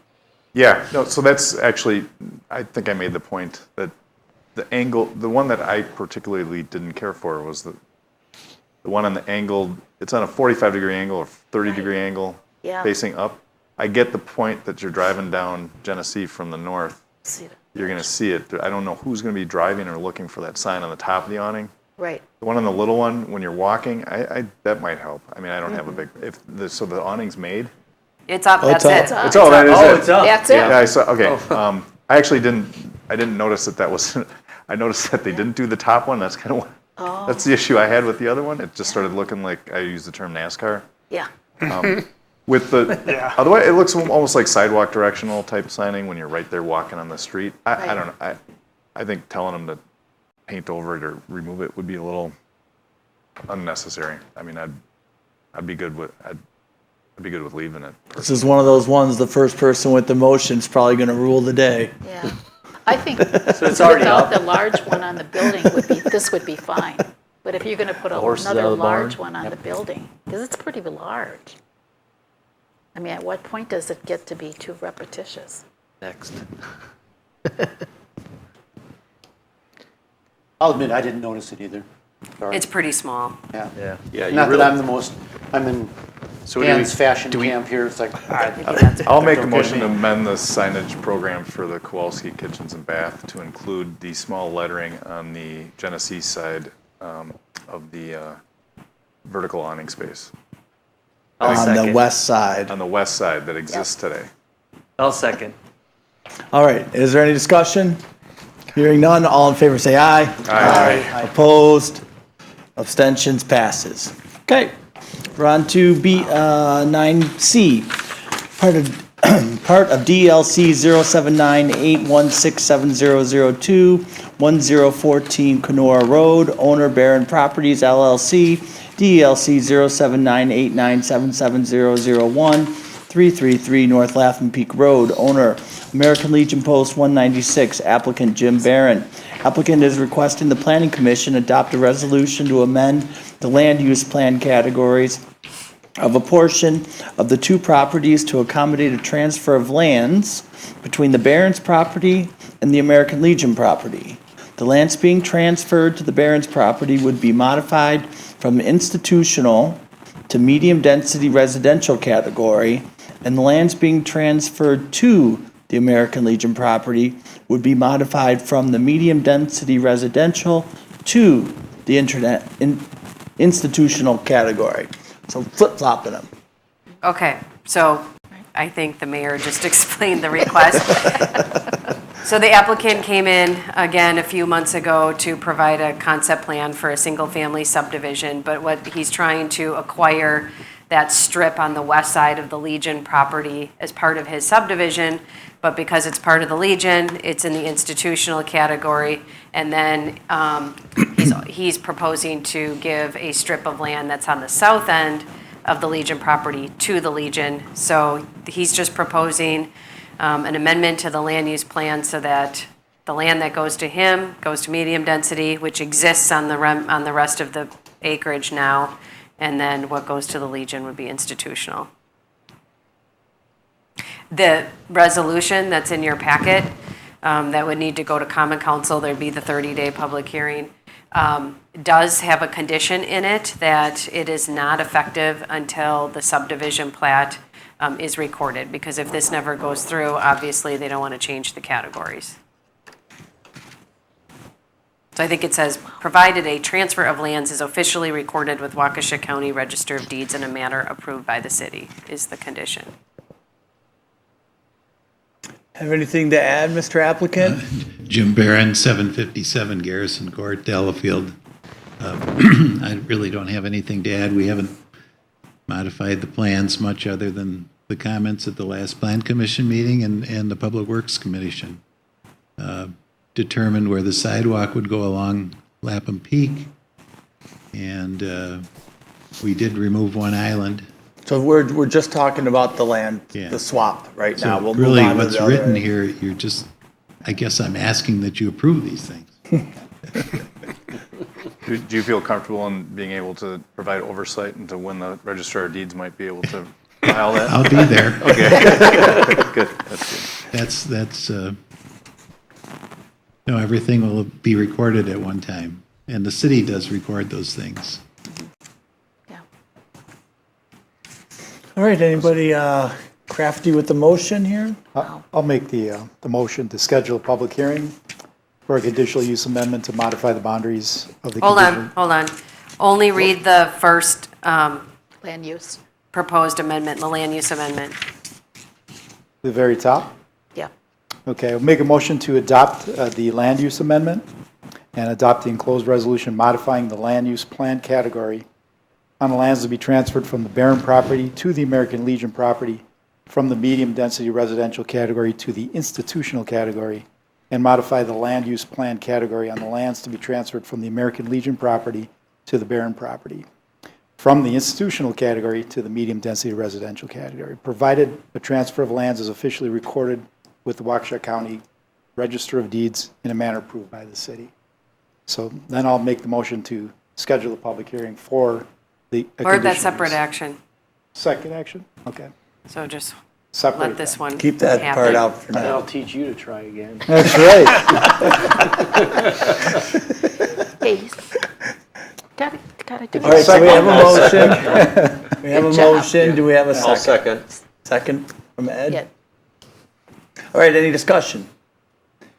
Hearing none, all in favor say aye. Aye. Opposed? Abstentions? Passes. Good job. Okay, we'll move on to 9D, DLC 0798978505. Schedule the public hearings then too? That, he has to read off the agenda. Yeah, I gotta do the agenda, Okay, yeah. got it. We got a few different actions here. Laughing Peak Road, DLC 079897900142 North Laughing Peak Road, DLC 07989001 Bleecker Street, DLC 0798167002 1014 Kenora Road, DLC 0798976116 Kenora Road, owner Barron's Property LLC, part of DLC 079897700133 North Latham Peak Road, owner American Legion, Post 196. Applicant Jim Barron. Applicant is requesting the Planning Commission provide feedback and schedule a public hearing to rezone the properties that are owned and will be transferred to the Barron property from R3 single and two-family residential districts to the R4 single and two-family residential districts. The land to be transferred to the American Legion property will remain in the R3 single and two-family residential district. Amy?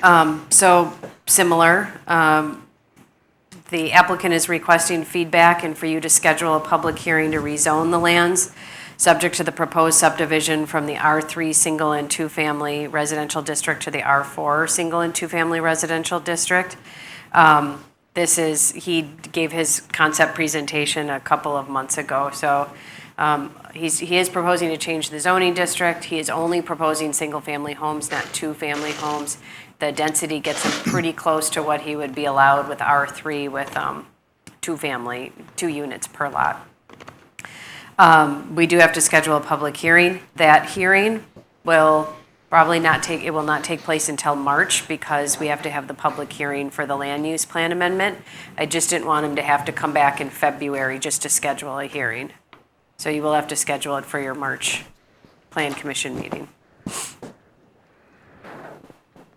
I'll make a motion then to schedule a public hearing in March to rezone the land subject to the proposed subdivision from R3 single and two-family residential district, to a R4 single and two-family residential district. I'll second. Second from Bob. All right, any discussion?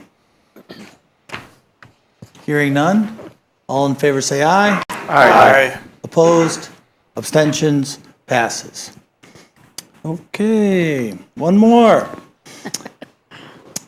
9E, part of DELC 0798167002, 1014 Kenora Road, owner Barron's Property LLC 0798977001, 333 North Latham Peak Road, owner American Legion Post 196, applicant Jim Barron's. Applicant is requesting the Planning Commission provide feedback, schedule a public hearing to modify the conditional use boundaries for the American Legion to include additional acreage that will be transferred from the Barron's property and remove acreage that will be transferred to the Barron's property. So 3 topics, all the same issue, same subject. So I guess I can make my motion now on this, right? Are you sure? Think about this for a second. Get ripped up I made it confusing because I put all the motions in one report. Is this going to be for March also, or for? This should also be for March, yeah. March. So I'll make a motion to schedule the public hearing for a conditional use amendment to modify the boundaries of the conditional use for the American Legion. For March. For March. I'll second. Oh, second that one. Bob and Laura. All right, is there any discussion? Hearing none, all in favor say aye. Aye. Opposed? Abstentions? Passes. We are done with Mr. Barrett. That's probably as little as you've had to talk in a while.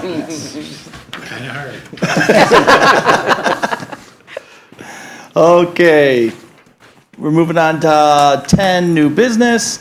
10A, DELC 0804994017, 2730 Heritage Drive, owner Heritage Hillside LLC, applicant Justin. I'm getting picked, well, I'm getting a guess here. Lurkey, Flawless Flooring, and Nate Bruck, Image 360. Applicant requests approval of permanent signage to advertise a new business known as Flawless Flooring. Is the applicant here? Great. That helps a lot. You didn't do too bad. Lurkey. Thanks. Amy, you want to? Yeah, do you want his name and address? You want our current showroom address or? Whatever it doesn't matter. We just need something for Justin the record. Lurkey, 14105 West Greenfield Avenue in New Berlin. Okay, so the applicant was here last month for business plan of operation approval. I didn't put the signage on the agenda at that time because it was a little too large for what is required on the property. So for this month, they came back with 2 options. It's still a little bit confusing. So the applicant is allowed a total of 67.5 square feet of signage. And what they're doing, so I'm just going to go through option 1 first.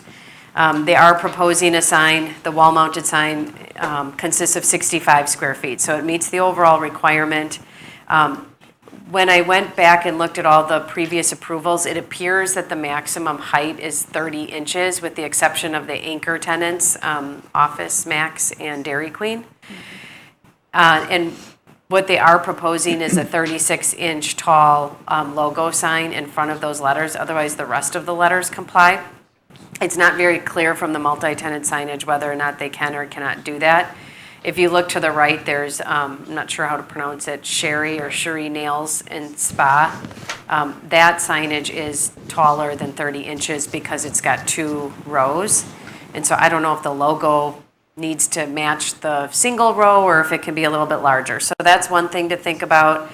Alternatively, they did show option 2 is pretty much the same size with that logo meeting the 30-inch height requirement, and then it would be 62 square feet. Going back to option 1, they're also proposing window signage, and your code allows them to cover 25% of the window space with window signage. I guess there's a couple of questions associated with that, whether or not that also needs to be included in the overall signage for that unit, which would be the 67.5 square feet. Normally, I would say that it does. The only reason why I'm asking it is the window signage and the size are in a separate section of the subsection of the code, where the other details on other signage don't include that. And then when it does say 25% of the signage, is it the overall window space or each panel? Because that logo does cover up most of a single panel.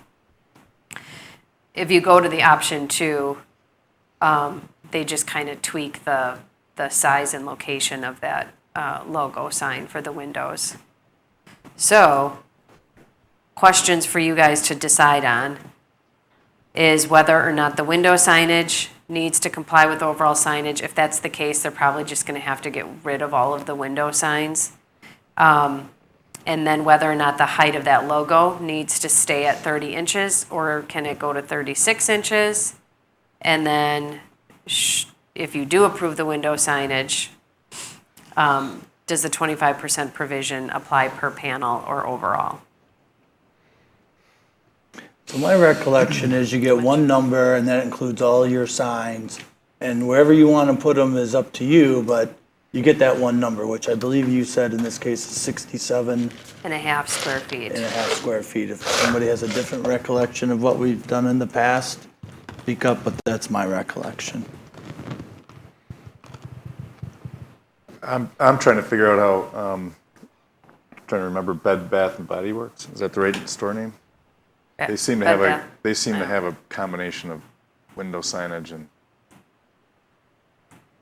I'm combining two different store names. Yeah, Bath and Body. I know, I think Bath and Body Works. Yeah. So I did not look at that sign. I don't know if, because he could have window signage and wall-mounted signage too. I don't know if Bath and Body Works meets the criteria, if their wall-mounted signage is smaller then, in order to meet it. I don't remember what that sign looks like out there. It's pretty big.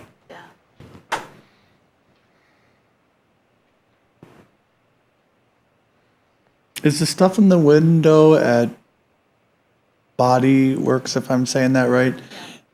Is that words or is that just kind of graphics? I think it's graphics. I think that's what might have let that, if we let that slide, that might have been why, because it wasn't really, it was more of a decoration than it was signage, if memory serves me correctly. Yeah. I myself prefer, could you scroll to the first picture, please? This is this one? The sign, yeah. I kind of prefer on both of them the option 2 because that logo is higher than the words for flawless flooring. I prefer everything. I'm one of those people like everything evened out. So the option 2 to me seems more organized, more pleasing to the eye. The Sherry's Nails, that's double high and it's two different fonts. Yeah, I know. But I like that. It looks so much nicer, cleaner, you know. And I like the option 2 that we had for the windows also, because it was a little bit smaller. I think the applicant wants to say something. Yeah, obviously, our whole goal is to be extremely tasteful. I mean, we want to have a higher end, flooring store and everything, which hopefully you guys all will come and check out. Even if you don't have any flooring needs, we'd love just to answer any questions you have. That said, with the design, it's kind of reminiscent of our current showroom, so we're just trying to provide symmetry among the two showrooms. So no matter if a customer is at one and then they go to another one, it just kind of looks the same, kind of like any other retail outlet that has more than one location. I actually happened to be on my way here tonight a little bit earlier, had a little bit of time, stopped for gas at the Quick Trip there. Wasn't planning this. And then I'm like, I had a couple extra minutes, so I went into the parking lot. All the signs are lit, obviously, being nighttime and everything else. And I mean, I took pictures on my phone, which you guys are welcome to look at, but several of the other guys in there, in some of the things that we're talking about, their building signage is much taller than ours. It's much larger as well in terms of comparison to its frontage. The square footage of the sign is much greater than the frontage. And a number of these other companies have quite a bit of window graphics. So, I mean, we don't want to do anything that's outlandish. I think if anything, we definitely fit in and potentially have less than what you're already seeing from current occupants. So if I understand what you're saying, each building with multiple tenants has what we call a sign program. And then the They're all build, in the same strip mall. okay. Yeah. Yes. Oh, So- I thought you said over by Quick Trip. Well, so the Quick Trip's across the street. I stopped for gas there. Oh, I see. went into Okay. then the parking lot. I in the okay. I same- thought maybe you were talking about the other No, mall It's the over same there. same Okay. strip mall there, and I mean, like I said, you guys are welcome to look at these if you'd like. I know them well. And yeah. I know them well. But it shows all their window banners. It shows the size of the signs. Some of them, like Mr. Aker, was stating that there's different fonts and different things of that nature going on. But And the property owner is welcome to amend the multi-tenant program. There's no magic behind the 30 inches in height. It's just, that's how all of them have been approved. for the landlord, So the multi-tenant program is an application request that comes from the owner, property owner, okay, so that we can ensure consistency, and he can too. okay, because they approve. If I'm understanding, they Yeah, but sign I'm up. just saying, so that the city can approve different heights, he could come in and make a request to modify the height. We give him so many square footage, then he divvies it out equally generally to all the tenants. Okay. And so each tenant has the same amount of area to work from. It sounds like it's 67 Well, square feet.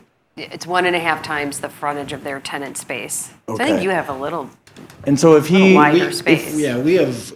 And so like I that's the said, pro- compared to what I have on picture or with other people, we have a very wide space. okay, so he divvies that out, and then what we do is, we tell you what that percentage is, and that's what you have to stay within. If you go over it, then he has to go to some other tenant and get them to reduce theirs, if you're following my logic here. Yep.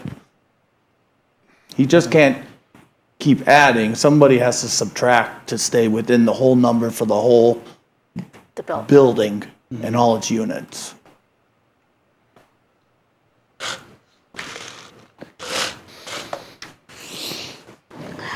Well, going off of that, are there any vacant storefronts there? Looking at a possibility of saying, okay, if you do have option one, which, sorry, I like the bigger font in front. Okay, that's okay. Because it offsets it. Then, and if you say yes to the window sign, then somebody else would need to cut theirs back Yeah. by about 30 square feet. And so the owner of the Right. building would have to come in and tell us that before we could Right. approve it, right? Yeah. Yeah. And so the question is there any vacant space there that process could take place? Well, I'm sure the owner of the building wants a tenant in there who's You gonna know. want some signage, even But if you, I it mean, is you follow vacant, what I'm right? getting at, that Yeah. would be the only other way. Or can you take Steal from you don't Peter, have give much, to Paul. extra there to put in a window sign at that point. If you do have a bigger, preceding logo up front, as opposed to including the window sign then. I know you're looking at symmetry and all that, but the limitations are there for square footage, is what we're trying to get at. So with either option 1 or 2 for the building signage, does the window signage work with it, or is the window signage? Well, we're waiting for these guys to say whether they think that's in the 67 square feet, or if they are not sure, or they think it's excluded and okay. I mean, from what I'm hearing, it's included into that 67 square feet unless I'm perceiving it wrong. Or is it window decoration that looks like flooring? But it's not, it's your logo. On the one Right. window. On the window, yeah. So that's kind of how I'm looking at it. So on the windows, you've got that big rectangular sticky, and then you got all the words down at the bottom of each one of the windows. Mm-hmm. The picture's kind of dark, it's On kind of hard to see. 5 of the windows. On 5 of the windows. On the good side, it doesn't block any of your storefront off. It looks complementary to what you have there. So I'm not saying it looks bad. Sure, Just sure. looking at Oh, the yeah. square footage is all I'm looking at. Yeah, it's just an 8-inch strip. Yeah.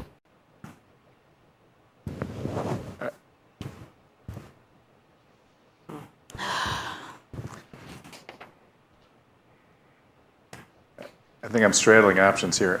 I would say that, Sign, saying that sign, yeah, right. everybody's aside. I would think that the signage in front, the height is, I think that's meant to be 30 inches. And as far as windows, I think that, to me, that I would generally interpret that. If you're looking at other signage programs, like I mentioned, the bath store, that we're just looking to avoid having someone cover more than 25% of their window space.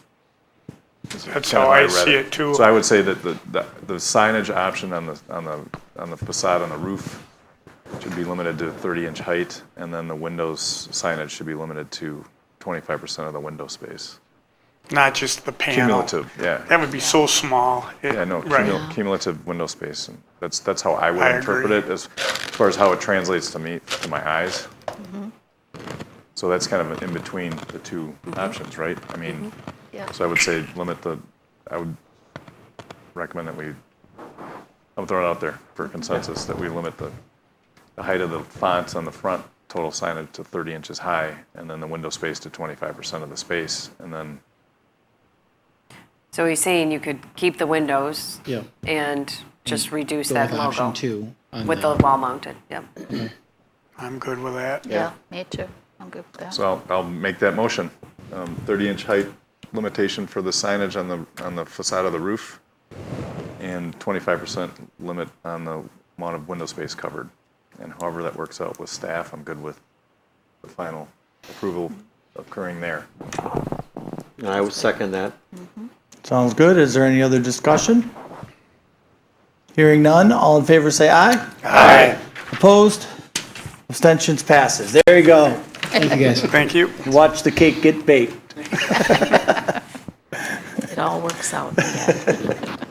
Okay, 10B, DLC 07539999002, 3115 Highway 83, owner, The Farmhouse 1848 LLC, applicant Whitney Schneider. Applicant requests Planning Commission provide feedback and schedule a public hearing to modify or prepare a new conditional use permit to allow the event facility without a requirement to maintain the bed and breakfast or residential use on the property. Okay. Welcome back. Whitney Schneider, 3115 State Road 83, Heartland 53029. And Eric Schneider. Yep, same address. Amy, want to give us an overview? Yeah, I think you're aware of the use out here. We've been talking about it for several months. But now that they were able to have the text amendment passed that allows an event facility by conditional use in the agricultural district on its own, they are moving forward, proposing to move forward with a conditional use public hearing. I need to talk to the attorney to determine whether or not it's just a new conditional use or an amendment to the existing conditional use. But essentially, instead of having a conditional use for a bed and breakfast, and which requires them to live on site with an event facility on the property, they just want to swap that to be a conditional use for an event facility that may include a bed and breakfast and for them to live on the site but not require it. So the event facility will take over as the primary use. So we will bring it back if you schedule the public hearing with recommended conditions and write up that conditional use agreement so that you know what it looks like. What the applicants did do, if you remember, the text amendment included 17 items, I believe, conditions that had to be met. The applicants did go through and provide responses for each of those 17 items. And if you want me to go through them tonight, we can. Essentially, they meet all of the requirements of a conditional use. I think the biggest thing to talk about is probably that condition number 17 that talks about complementary uses must be approved as part of the CU and must be compatible with the event facility. They may include but not be limited to uses in buildings that accommodate farming and residential which complies with the zoning district standards, or limited service associated with the event facility such as a beauty salon or photographer.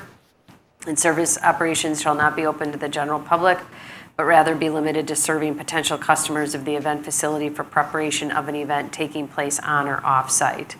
They had mentioned that they may not always get the clients that come to see them on the front end. So they are, correct me if I'm wrong, Whitney, but essentially they're saying they're going to keep the B&B because they already have contracts in place and through 2023, and then and those events contracted into 2024. So they must have some in 2023 and 2024. But it's the intent of the company to discontinue that come 2025, but they don't know what those service uses would be yet. So based on that, they're probably going to have to come in. They now can have confirmation that they don't have to live there and they don't have to have the B&B, but they're probably going to have to come in and amend their conditional use come that time when they know what they do want to have in that building before doing it, because I'm not sure how else you project that. And you were pretty specific about what you did or didn't want to see. But that's up to you to discuss either now or as part of the meeting. I guess it would be nice to know now. So are they asking for the clarity of that now, or I was confused, or is that something that they need the clarity in 2025? Well, so here's our difficulties. It's a big gray area. We have contracts with our clients, which we can always provide contract amendments, but that's not our intention to do that. So the people who are contracted with us are excited for the things that are included, the B&B being one of those items. We have absolutely no intention of yanking that out from underneath our clients as part of their inclusion with us. So when we have all of 2023 filled, all of those clients have that expectation of staying in the B&B. When we came to you in November, we had just a few dates on 2024 that were contracted. As of today, I have one Saturday left for 2024. That's how quickly now with engagement season that everything goes, which is why we're trying to expedite it. But that gray area is, at what point do I legally have to stop offering the B&B because I'm contracting so quickly for such a far period of time in the future, versus when can I opt to choose to not contract that. So it's kind of this really awkward gray area of how do I uphold those contracts versus how can I change it to it being my choice. 2025 seems like a reasonable time. But it's hard to plan in such the future. Correct me if I'm wrong, but I mean, if we approve the wording in general with this conditional use, they'll be able to, the purpose is so they can continue to do the Airbnb, and it's their choice from that point forward whether you want to do it or not. Right. We just want to make sure that we can still uphold the contracts that we have to allow those who are expecting it, in addition to then make a change in the future without having to be so tied down to that's the one thing we have to offer. Yeah, I think we can certainly write it so that you can continue to have the B&B. It just will be more accessory than principal. Yeah. The question is, we can't really address future uses in 17 when we don't know anything about them. So there will probably, it'll probably have a condition in there that any change in use or future use other than letting the building go vacant temporarily would need an amendment. Yeah. Or you could write in, if you want to be vague about what you're willing to accept, you could do that as part of the CU too. And our plan was over the course of the 2023 season, now knowing that we have options in front of us, where before we didn't have the options to explore of what we did with the farmhouse. This year is kind of option year of exploring, making sure that we can put that plan together in an appropriate time frame. We're not rushed by it. We can talk to other places that are potentially interested in utilizing it, and so that the plan that would probably come forth in 2024 sometime would be a very well thought and a easily executed plan instead of all these hypotheticals. Yeah, I'd prefer to, as you've worked with us over the last decade, understand that there's some flexibility in that we're understanding, as opposed to writing something vague where we'd be including some sort of loophole that would get us all in trouble, like you in trouble, us in trouble later on. because, yeah, I mean, a very specific use that fits your short, long-term need that's more well-defined in a year is better than trying to guess right now. Oh, yeah. Yeah, we don't want to rush that plan at all. It was more of how do we create that flexibility in the future of something that we're so locked into while still upholding that obligation to our clients currently. So you're clear, we're gonna write it pretty strict, and then when you need to make a change sometime in the future, you're gonna come back and let us know what that change is gonna be. Yeah. As long as it can continue to be used as that stay with the contract, if we just want to keep writing it as it's included, then great. That could very well be a possibility. Yeah. I'm happy to share a draft with you before the meeting so that you're comfortable with what's being proposed. Doesn't mean you may or may not like it, but I think it'll be fine. Yeah, that sounds great. Okay, so at the end of the day, we're looking to schedule the public hearing? Now we're going to write a new conditional use or amend? Yeah, I will talk to the city attorney about that, but one or the other. So I would I don't think it's necessarily relevant to scheduling a public hearing. I think you could just say scheduling a public hearing for a conditional use is fine. Okay. Okay, I'll make a recommendation then to schedule a public hearing for the conditional use. For February? For February. Okay, for February. That's enough time. I'll second. Is that good? All right, I'll second. Okay. Is there any discussion? Hearing none, all in favor say aye. Aye. Opposed? Abstentions? Passes. Thank you. Thank you.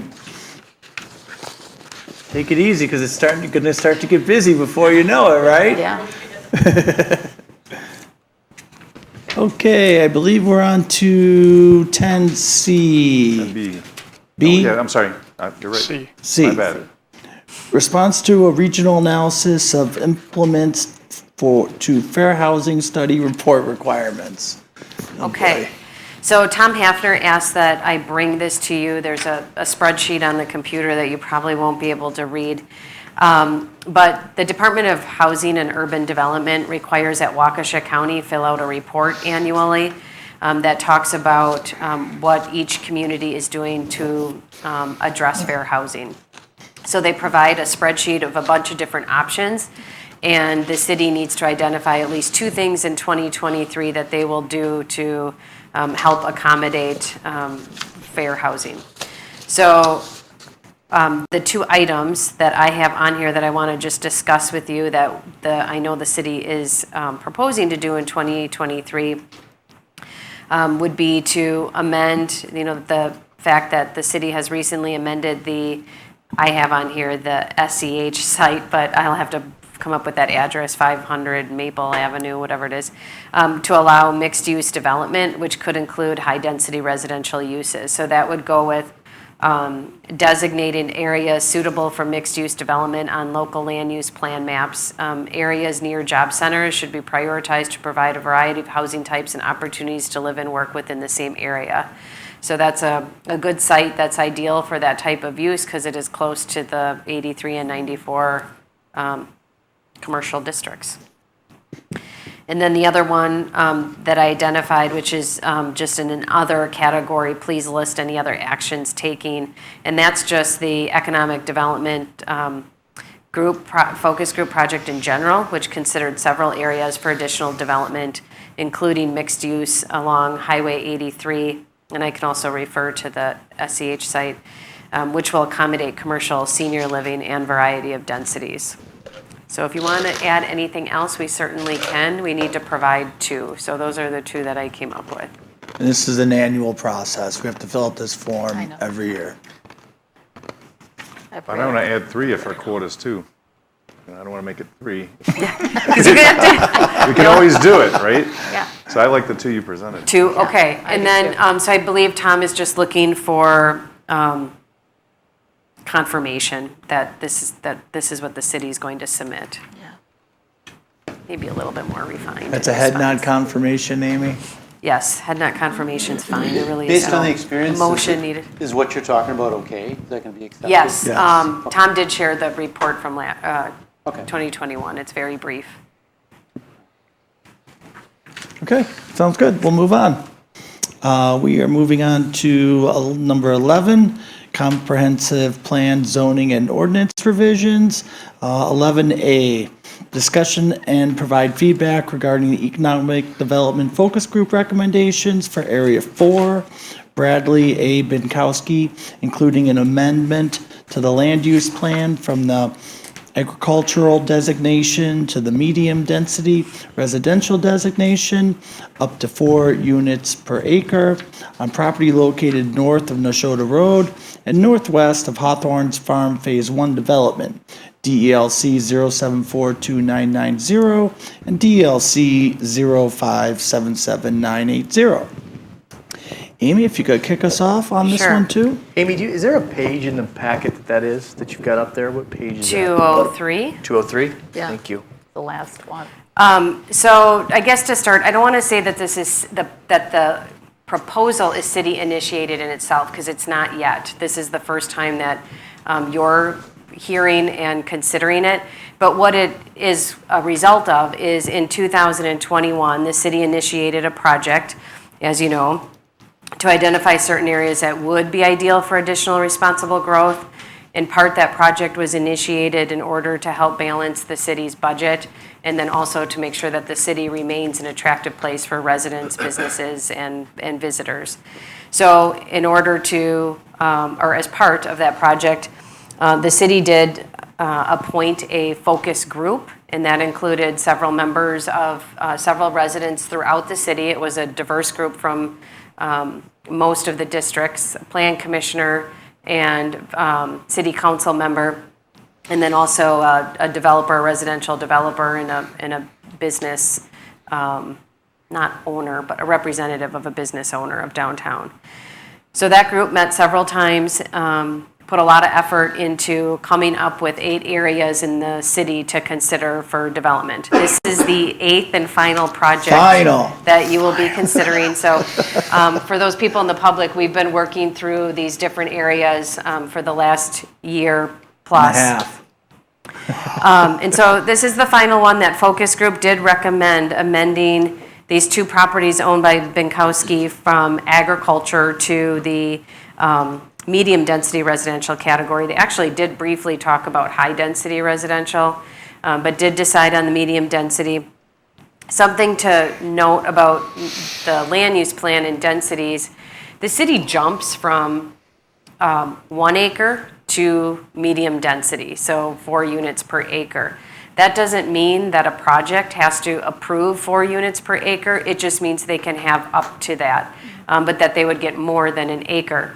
The true density will be defined at such time the zoning is established. So right now it is zoned A1 agricultural. It's limited to 3 acres per unit. And so they would have to make that amendment. And there's districts from half acre density to the 4 unit, to something that would accommodate 4 units per acre. Totally undecided at this point. But they did choose that category based on the fact that it does have low visibility to the surrounding area, and that it is adjacent to Highway 16 and the railroad tracks, and that there are business uses to the north, and that actually the gun facility is a buffer in a sense to the west. Hawthorne Farm was approved last year. This site is pretty landlocked, but that development did include a reservation that provides access to the Binkowski property. A hard-fought reservation. Yes, so if it's reserved and shown with a description, but there is an opportunity with an agreement between the 2 parties to modify that location specifically. If a development at 4 units per acre came through, it is likely that the city would want to see 2 points of some form of access to a development. So those are all issues that would have to be dealt with if this were to go forward at such time the development was proposed. So just to break down the acreages a little bit, or maybe I should just state, so there's also, you can see these wooded areas. Those are protected in a 1 unit per 5 acre category. So no matter what land use category this is put in, the city relies on a completely separate plan to identify those corridors that are limited to 1 unit per 5 acre. So I just did some really rough math. But that equals 36 acres of the site. And so those areas would yield a total of 7 lots. And typically, those lots are then constructed outside of the corridor, but they get some credit for it. And then they would be limited to, they would be left with about 40 acres for the 4 units per acre. So it is a little alarming because it yields 169 lots total when you put all of that together. But that's just doing raw math. So there's a lot of factors that come into play. Stormwater facilities, the infrastructure, the road improvements, the fact that you are protecting the corridor, and the reality of what would really go out there and what you would approve for zoning. I think what the group was really thinking is it would be more of a 4-unit townhousey type development or something. I don't think you're going to see these high-scale apartments or huge structures with a bunch of units in them. So with that said, that is the recommendation of the focus group, and so we're just bringing it here for you to consider that. We're considering every single one of these projects formally, and if you choose to move it forward, we would then schedule another meeting to potentially adopt a resolution. And the Highway 83 project, there were several draft resolutions before it went forward, but a resolution would be considered. If passed, a public hearing would be set. That would go to Common Council, and then they would have the public hearing and make a final decision. So Amy, how would you get access to this again? Because it is, like you said, it's landlocked. So what would be the? It's not landlocked. There's there's a road reservation that comes off of Neshota Road through the Hawthorne Farm. Well, Hawthorne Farm has some open lands west of the actual, what you see out there is development. This is the county, that's the county website. You mentioned there'd be 2, and then. Yeah, so I don't know if the applicants would try to, again, no development is proposed, so that's something, I don't know if they would propose to go through the 66-foot wide strip that goes to the village, through the village of Oconomowoc Lake and onto Sawyer Road, or if they would try to have a double access. They were to try to have a double access off of Neshota Road, they would probably have to acquire that, is it Bilbar Farms property and try to do some, 2 roads next to each other. I don't know. That's not something that's been considered how a development would actually take place. And frankly, those are the type of topics that get addressed when we have a real applicant. Yeah, right. We're not trying to design it for somebody here, but there is the ability to certainly get one road through the city of Delafield, and then however the development works out would determine whether that one road is sufficient or it is not. Yeah. As a side comment, this was not part of the focus group recommendations, but there is this triangular piece owned by a third party, Schuetz. I have no idea how they have access, but it may be a good idea to roll that in as well in case it would at some point be absorbed by the property owners of this larger piece. I don't know what else, what other purpose it has. It looks like it's being farmed, but it appears to be a landlocked piece. Amy, could you mouse over where that shooting range is? And do you want me to actually, here, I'll. It's the pond in that corner there. Where she Well, I was, like she was your talking map. about Is your woods map as a on the buffer county? zone. Yeah, the county The map. shooting range is right there. The county map's pretty good here. And the Yeah, county I map meant to go shows, on that. just highlights the potential driveway off of Neshota Road. Yeah, let's bring that up. Oh, yeah, you can see it. So this is the road reservation that. So in that right yellow corner with the L, with the backward L. The backward. Oh, That down corner, that little pond, that road goes in, all that where that unearthed curvy ground, road is. all that unearthed ground there, that's shooting range. Okay. Yeah, you can see the road access to it. So I've got a decent amount of history on this. This is my district, and I'll explain why there wasn't more people here. I told them not to come. In 2009, there was 21 pages of citizens' comments that were put down. All but 1.5 of them were against it. I took up 1.5 of the pages.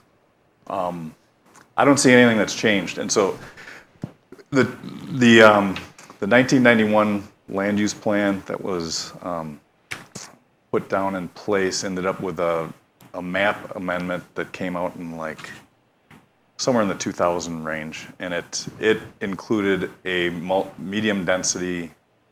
The subject property was amended to be a medium density potential for the future, while the Knopf property, the Hawthorne Farms piece, was amended to be a future RE2 property.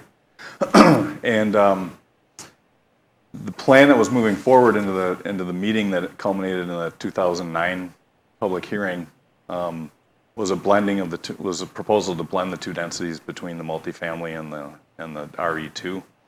And what ended up coming to the surface was not just the shooting range and concern over traffic on Neshota Road, but the fact that the conceptual plans that were being discussed included 2 points of egress to the property, one of which was through the village of Oconomowoc Lake. Attorney Macy, who's here, took up another page of that 20 pages of comments. And you couldn't, their position hasn't changed an inch. The shooting range has gotten busier, and the development that's come to fruition around it is consistent with how the plan was then amended in 2010 to make all of that area RE2 or agriculture, with the potential being 3 acres, or commonly we've made that into RE2.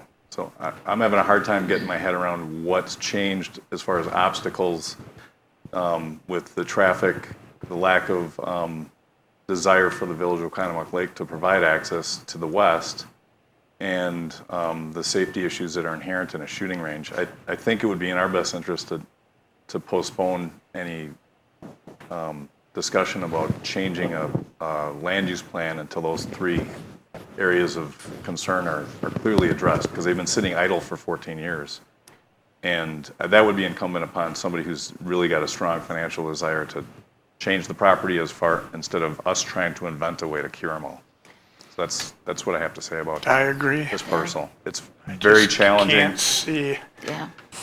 It's about Even going through the effort of changing It's about that. as challenging as the property on the southeast corner of Highway C in 94, where there's specific zoning and lots of obstacles, and we're not manipulating zoning to try to make something fit. We're waiting for the right opportunity.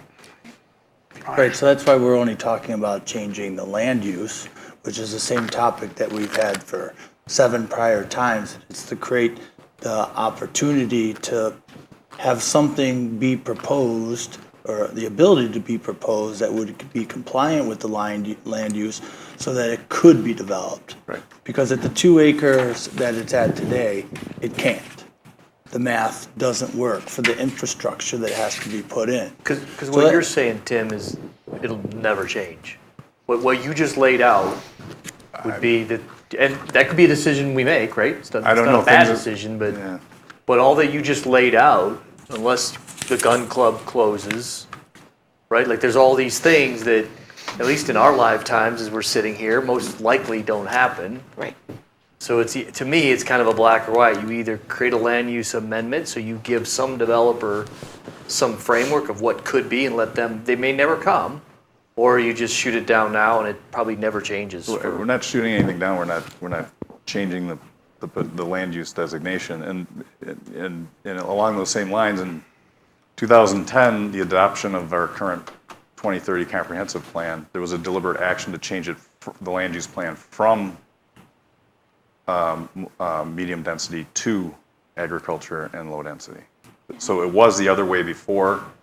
We realized that conceptual plans that had been in the works from about 2000 to 2006 were really reliant upon the access to Sawyer Road, and then the other issues came up, and it was like, let's just not bother. And so our current plan it is 13 years old. But that was a change in land use designation from multifamily to ag, and that was deliberate because of the issues that came to the surface in 2009. So I like I said, I I think it's incumbent upon a developer to come up with a reasonable solution to those three obstacles before we encourage whatever. I mean, Yeah, so I think a good development would spur us to change the land use and the zoning. That's how I see it. We can still change them both at any time. Yeah, I just don't think it's worth the effort right now without. right. I do remember that. I mean, there's, I just want to be devil's advocate on that, is that was the purpose of the land use plan, was to look particularly at those areas where you could potentially have some development, proactively change the land use plan so that you could get applicants that could do some math, that could bring us a proposal to solve some of these problems. You know, and if you leave it at the 2-acre residential, it's a barrier for those folks to come in to give us those creative proposals because they have to change the land use as well. Now, it can be done, Yes. but that's kind of the idea, was that if it looks like it's, you know, we've changed the land use on a number of different parcels, right? And where there's a possibility to have a feasible solution, I think we've gone ahead and done that. Where the north side of Highway 83 over there, you know, after lots of discussion, we just couldn't figure out a way any developer could come in and do that.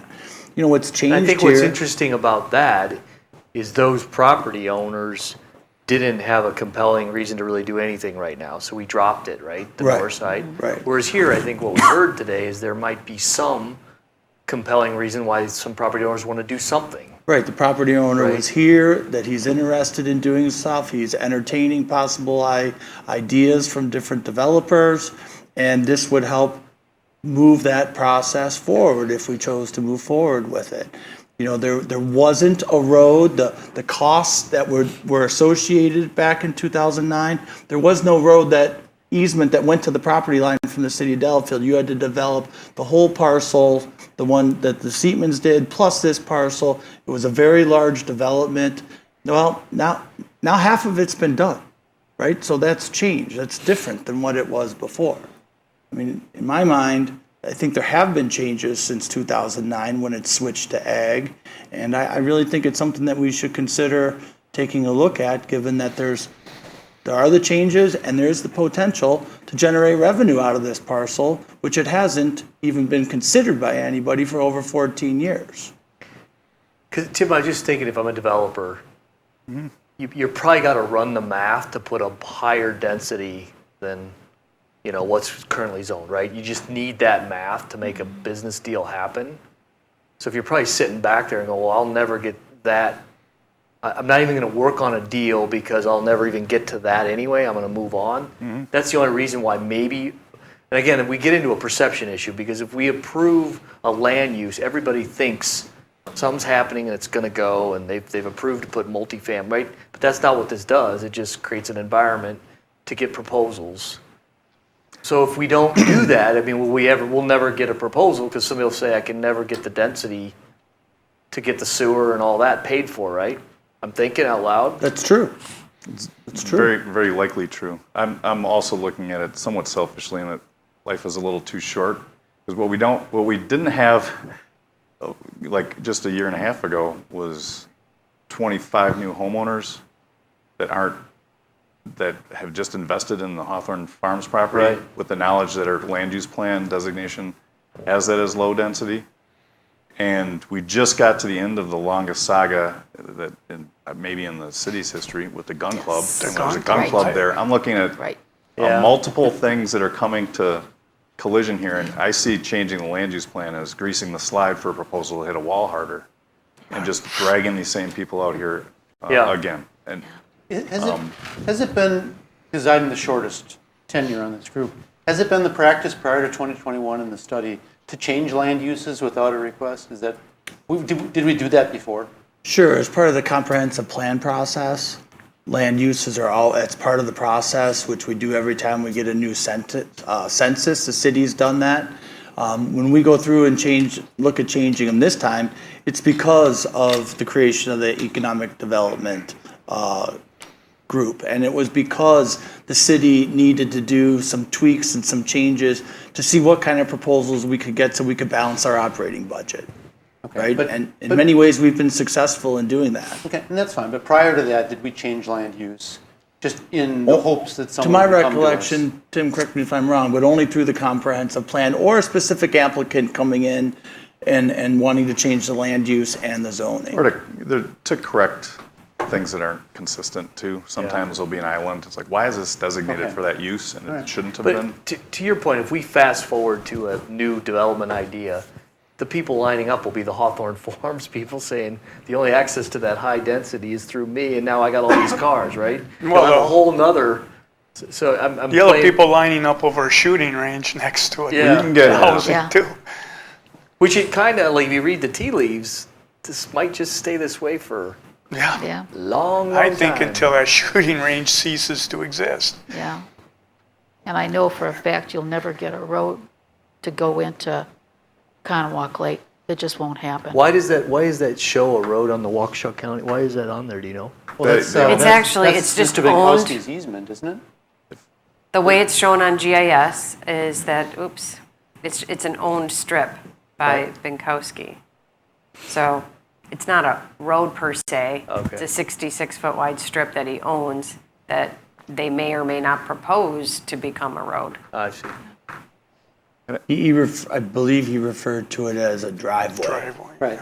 Driveway is different from a road. If you're going to put in a development, it has to be a but, road, right? I mean, You have to have two. I just think about it, the reason that the city typically asks, not always, but typically and most of the time, asks for two ways in and out is for fire and EMS protection. The idea being if one road's blocked, they have another way to get in. Yeah. A driveway provides them that emergency way to get in. It might not be a road that one uses for regular day-to-day traffic, but it does provide that alternative access that the fire department, that may satisfy the fire department's need for the second entrance. Do we coordinate with the town of Summit when the Schwab farm, they potentially would sell at some point? Because to me, that looks like that could be the second road Yeah, if they it wanted to do was, that. it was discussed. It was a hard no. From Summit? From the property owner. At the time, but today they talked about developing part of their property. I believe it's been discussed more recently. Okay. Oh, it was like last spring.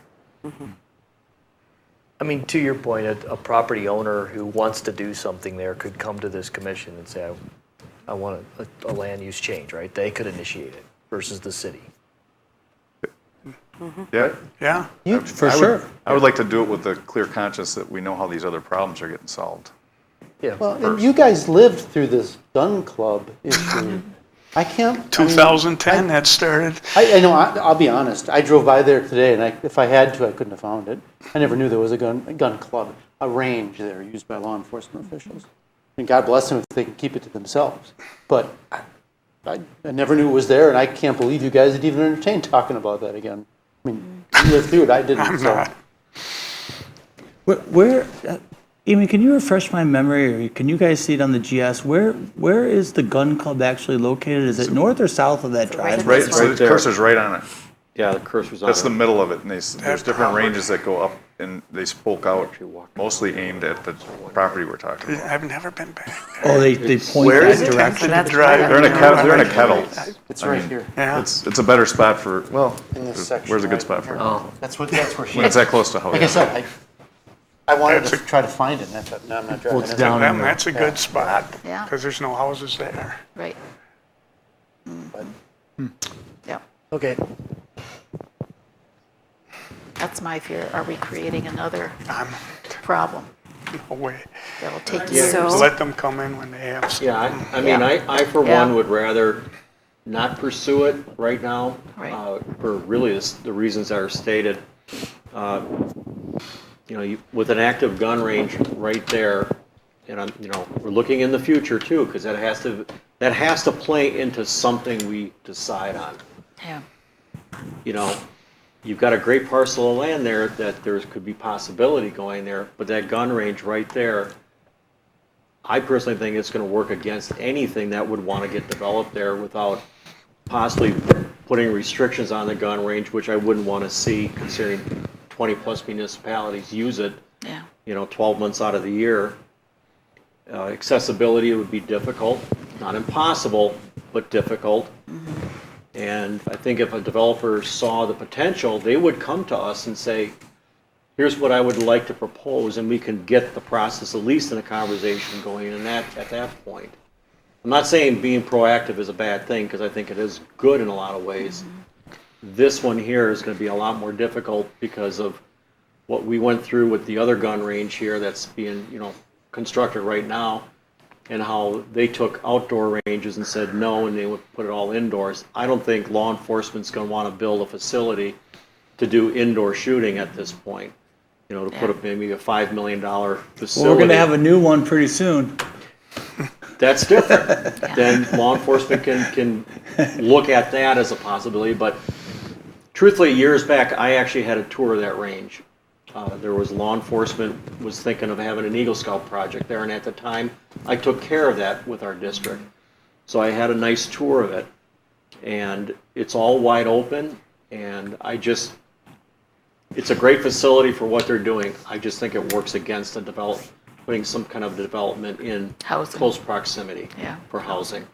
That's just my take on it. All right. So do we have to make a motion to deny it, or what do we, or? I don't think you need a motion. I think You it's just a can head just, nod. If there's a majority of head nods that say not to move it forward, we won't don't do move it anything, forward. right? And if there's a majority to say that there are, then we will. How was it written up? I can't have you come up because the city's the applicant. If you were the applicant, it would be different. But since the city's the applicant, I got to keep it between the folks up here. Molly, all we have is discuss and provide feedback. I think previous one I chose not to. Well, you can go ahead and make a formal motion. Yeah. Doesn't hurt. I'll make a motion not to pursue this. Okay. I'll second. Okay. Any discussion? Hearing none. All in favor say aye. Aye. Opposed? I'll oppose. Abstentions? Passes. Okay. We will move on to 12, report of city officials, planning commission meeting dates and deadlines. Regular meeting, February 22nd, 2023. Regular meeting, submittal deadline, January 25th, 2023. Anything else you want to add there, Amy? Nope. Okay. I should actually point out something, not specific to that date, but I'm going to be gone for the meeting in March, the last Wednesday of March. So Mr. Court will be here representing me. I would advise you read the reports ahead of the meeting, and he'll probably be here to more answer questions. Let's pile on. Thank you for the warning. Okay, B, any correspondence in the packet, planner, anything else to add? Nope. Building inspector's not here. Item 13 is adjourned, seeing no. One quick question, and we could close out the meeting, but our development downtown, do we know officially why it's dragging so long? Yeah, so that's not on the agenda, so we can't speak to that, but we can certainly talk after the meeting. Seeing no further business, we are now adjourned at 9:38 PM. Thank you, everyone. They are putting up a lot of spam.